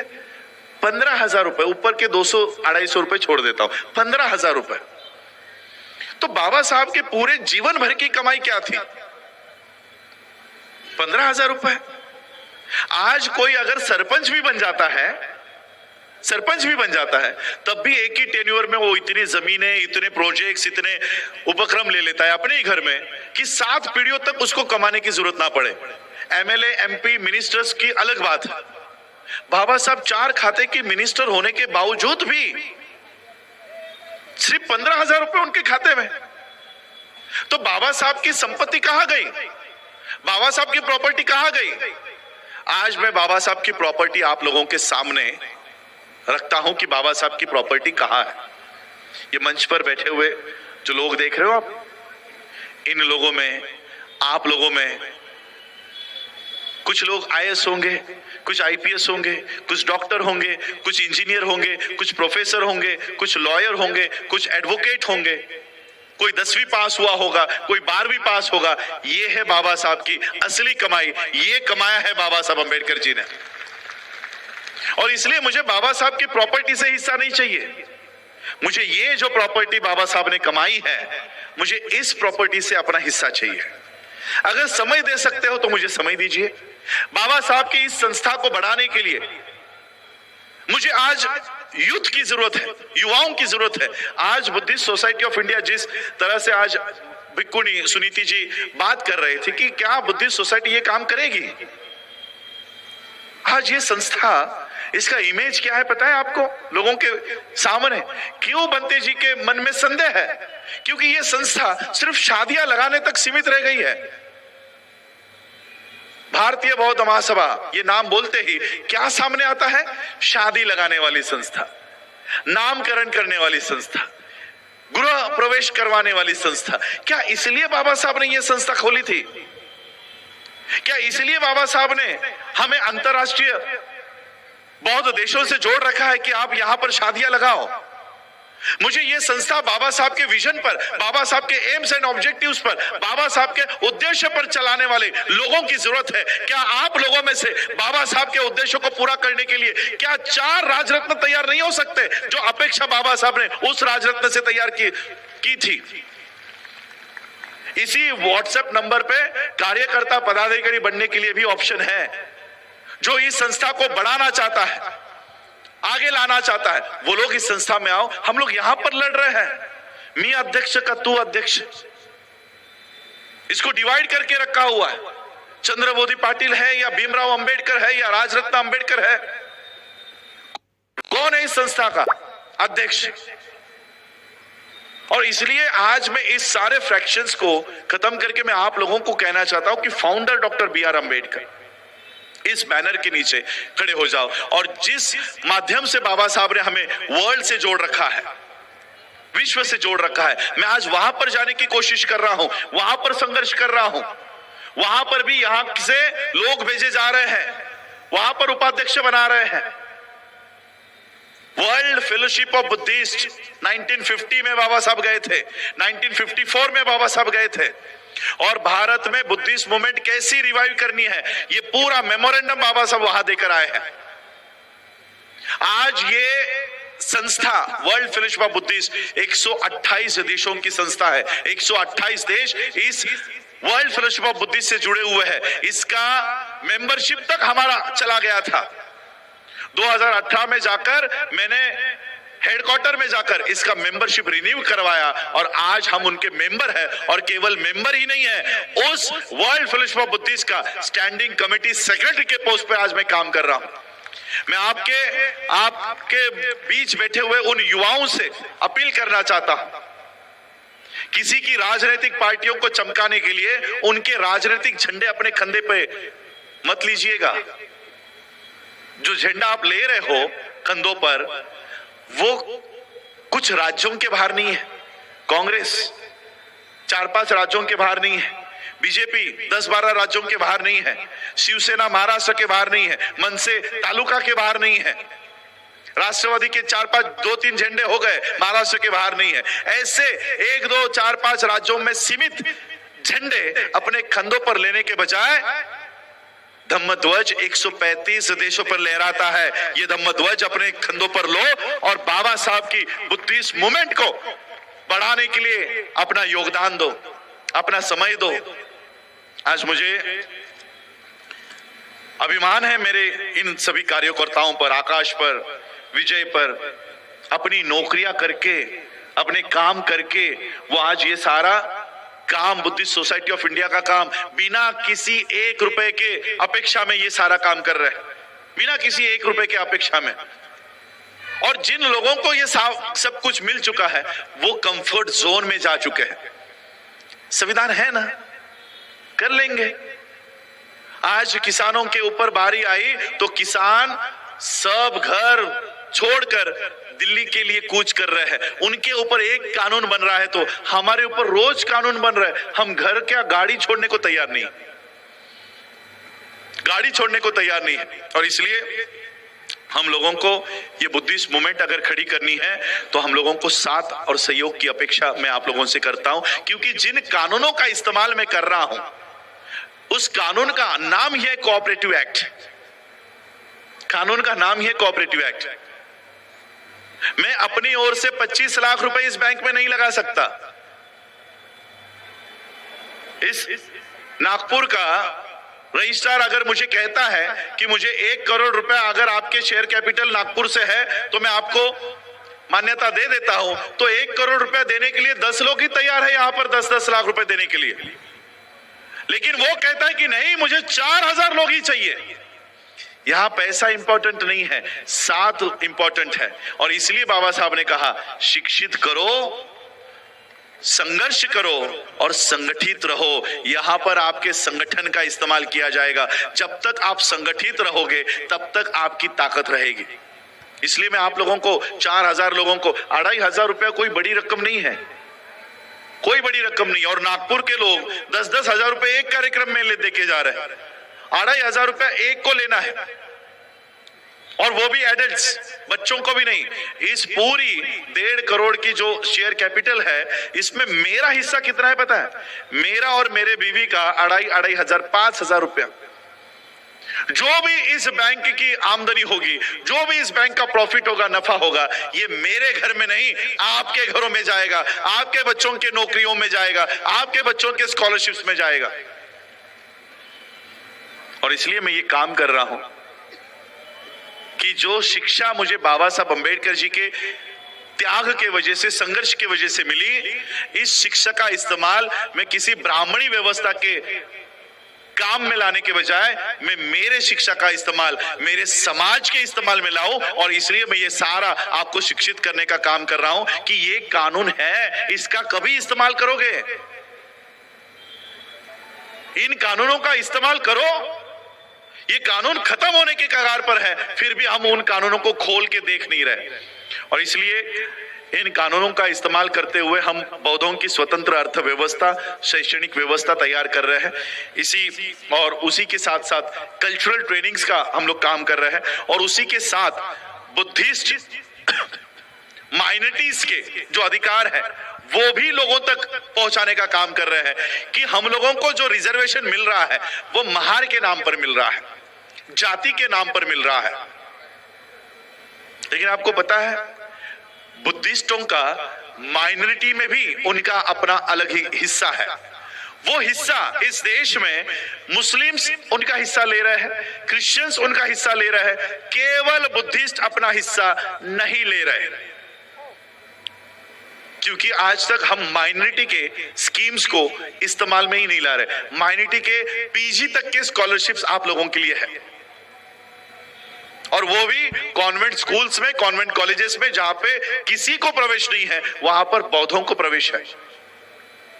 तो केवल अनुसूचित जाति के ही नहीं, बौद्धों के माइनॉरिटी के हक और अधिकार की तरफ भी हम लोगों को वहां बढ़ना है। और मेरी खुद की सुप्रीम कोर्ट में पिटीशन कबूल कर दी गई है कि बौद्ध होने के बाद हम लोगों को अपना आरक्षण मिलते रहना चाहिए। ये 1990 में ये गैजेट नोटिफिकेशन किया गया था, और उसी के ऊपर मैंने सुप्रीम कोर्ट में पिटीशन डाली कि बौद्ध होने के बावजूद भी हम लोगों को इस देश में रिजर्वेशन कायम रहेगा, जिसको भारत सरकार, सुप्रीम कोर्ट ने कबूल किया है और भारत सरकार को नोटिस भेजी है। भारत सरकार, नरेंद्र मोदी कटघरे में अपने वकीलों को खड़ा करके समय मांग रहा है। इतनी ताकत बाबा साहब के कॉन्स्टिट्यूशन ने हमको दी है। बुद्धिस्ट खीसे में, बाबा साहब के जेब में है, हमने वो खोल के ही नहीं देखे। तो ये खोल कर हम देख रहे हैं और बौद्धों के पास लाने का काम कर रहे हैं। मेरे ख्याल से यही टॉपिक्स सारे कवर है। तो कल्चरल रिवॉल्यूशन जो हम लोग विहारों के माध्यम से कर रहे हैं, मैं आप लोगों को कहना चाहूंगा कि जो सिलेबस हम लोगों ने तैयार किए हैं, उसके लिए पढ़ाने के लिए टीचर्स जो आप लोगों में बैठे हुए हैं, इच्छुक लोग हैं कि नहीं मैं अपने विहार में जाकर ये पढ़ाना चाहता हूं, मैं अपने गली में जाकर ये पढ़ाना चाहता हूं, तो भंते जी से आप लोग संपर्क कर सकते हैं, राहुल जी से संपर्क कर सकते हैं। टीचर्स ट्रेनिंग के लिए भी आप लोग आइएगा। और उसी के साथ साथ अगर हमारे स्कूल्स नहीं बन रहे, कॉलेजेस नहीं बन रहे, तो आपके विहार हमें दीजिएगा, ताकि हम अपने बच्चों को वहां से ये कल्चरल ट्रेनिंग का प्रोग्राम्स वहां पर दे सके। बुद्धिस्ट बैंक की हम लोग यहाँ पर तैयारी कर रहे हैं। वो बुद्धिस्ट बैंक का निर्माण करने के लिए मुझे नागपुर से 4000 शेयर होल्डर्स 2500 रुपए देने वाले, और 100 रुपया रजिस्ट्रेशन फी जो आपका रजिस्ट्रार लेगा, और 10 रुपया फॉर्म की फी जो गवर्नमेंट ऑफ इंडिया लेगी। ऐसे 2610 रुपए का एक शेयर लेने वाले ऐसे 4000 लोग मुझे इस डिस्ट्रिक्ट में लगेंगे, ताकि मैं ये बैंक पूरे भारत में तैयार कर सकूं। और एक समय ऐसा आएगा कि सारी इकोनॉमी हमारे हाथों में होगी। जैनों के बाद, जैनों के और सिंधियों के साथ साथ बुद्धिस्टों की भी इकोनॉमी होगी। ऐसी मूवमेंट हम लोग लेकर चल रहे हैं। इसी को हमने, ये पूरे मूवमेंट को नाम दिया है education, economy, media, culture, Buddhist society.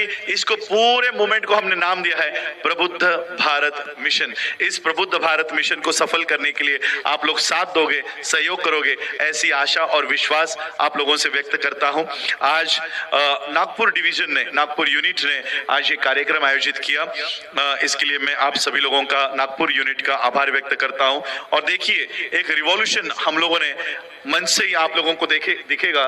दरअसल किसी का इन्होंने नाम इस्तेमाल नहीं किया। अध्यक्ष कौन, उपाध्यक्ष कौन, कुणाचं नेतृत्वात होतंय, कुणाचं हे होतं, किसी का नाम इन्होंने पैम्पलेट पे नहीं छापा, किसी का नाम स्टेज पे, सिर्फ मेरा ही फोटो रखा है। मैंने कहा मेरा भी फोटो रखने की जरूरत नहीं थी। हम लोग ये काम किसी के नाम को चमकाने के लिए नहीं कर रहे हैं, किसी की लीडरशिप को खड़ी करने के लिए नहीं कर रहे। हम ये काम केवल प्रबुद्ध मिशन, प्रबुद्ध भारत मिशन और बाबा साहब की बुद्धिस्ट मिशन को खड़ा करने के लिए कर रहे हैं। जो लोग इस काम को बढ़ाना चाहते हैं, उन लोगों का मैं आमंत्रण देता हूं कि आओ और बाबा साहब के इस मिशन को आगे बढ़ाने का काम करो। आप लोगों ने मुझे सुना, उसके लिए बहुत बहुत आभार, धन्यवाद। जय भीम, नमो बुद्धाय।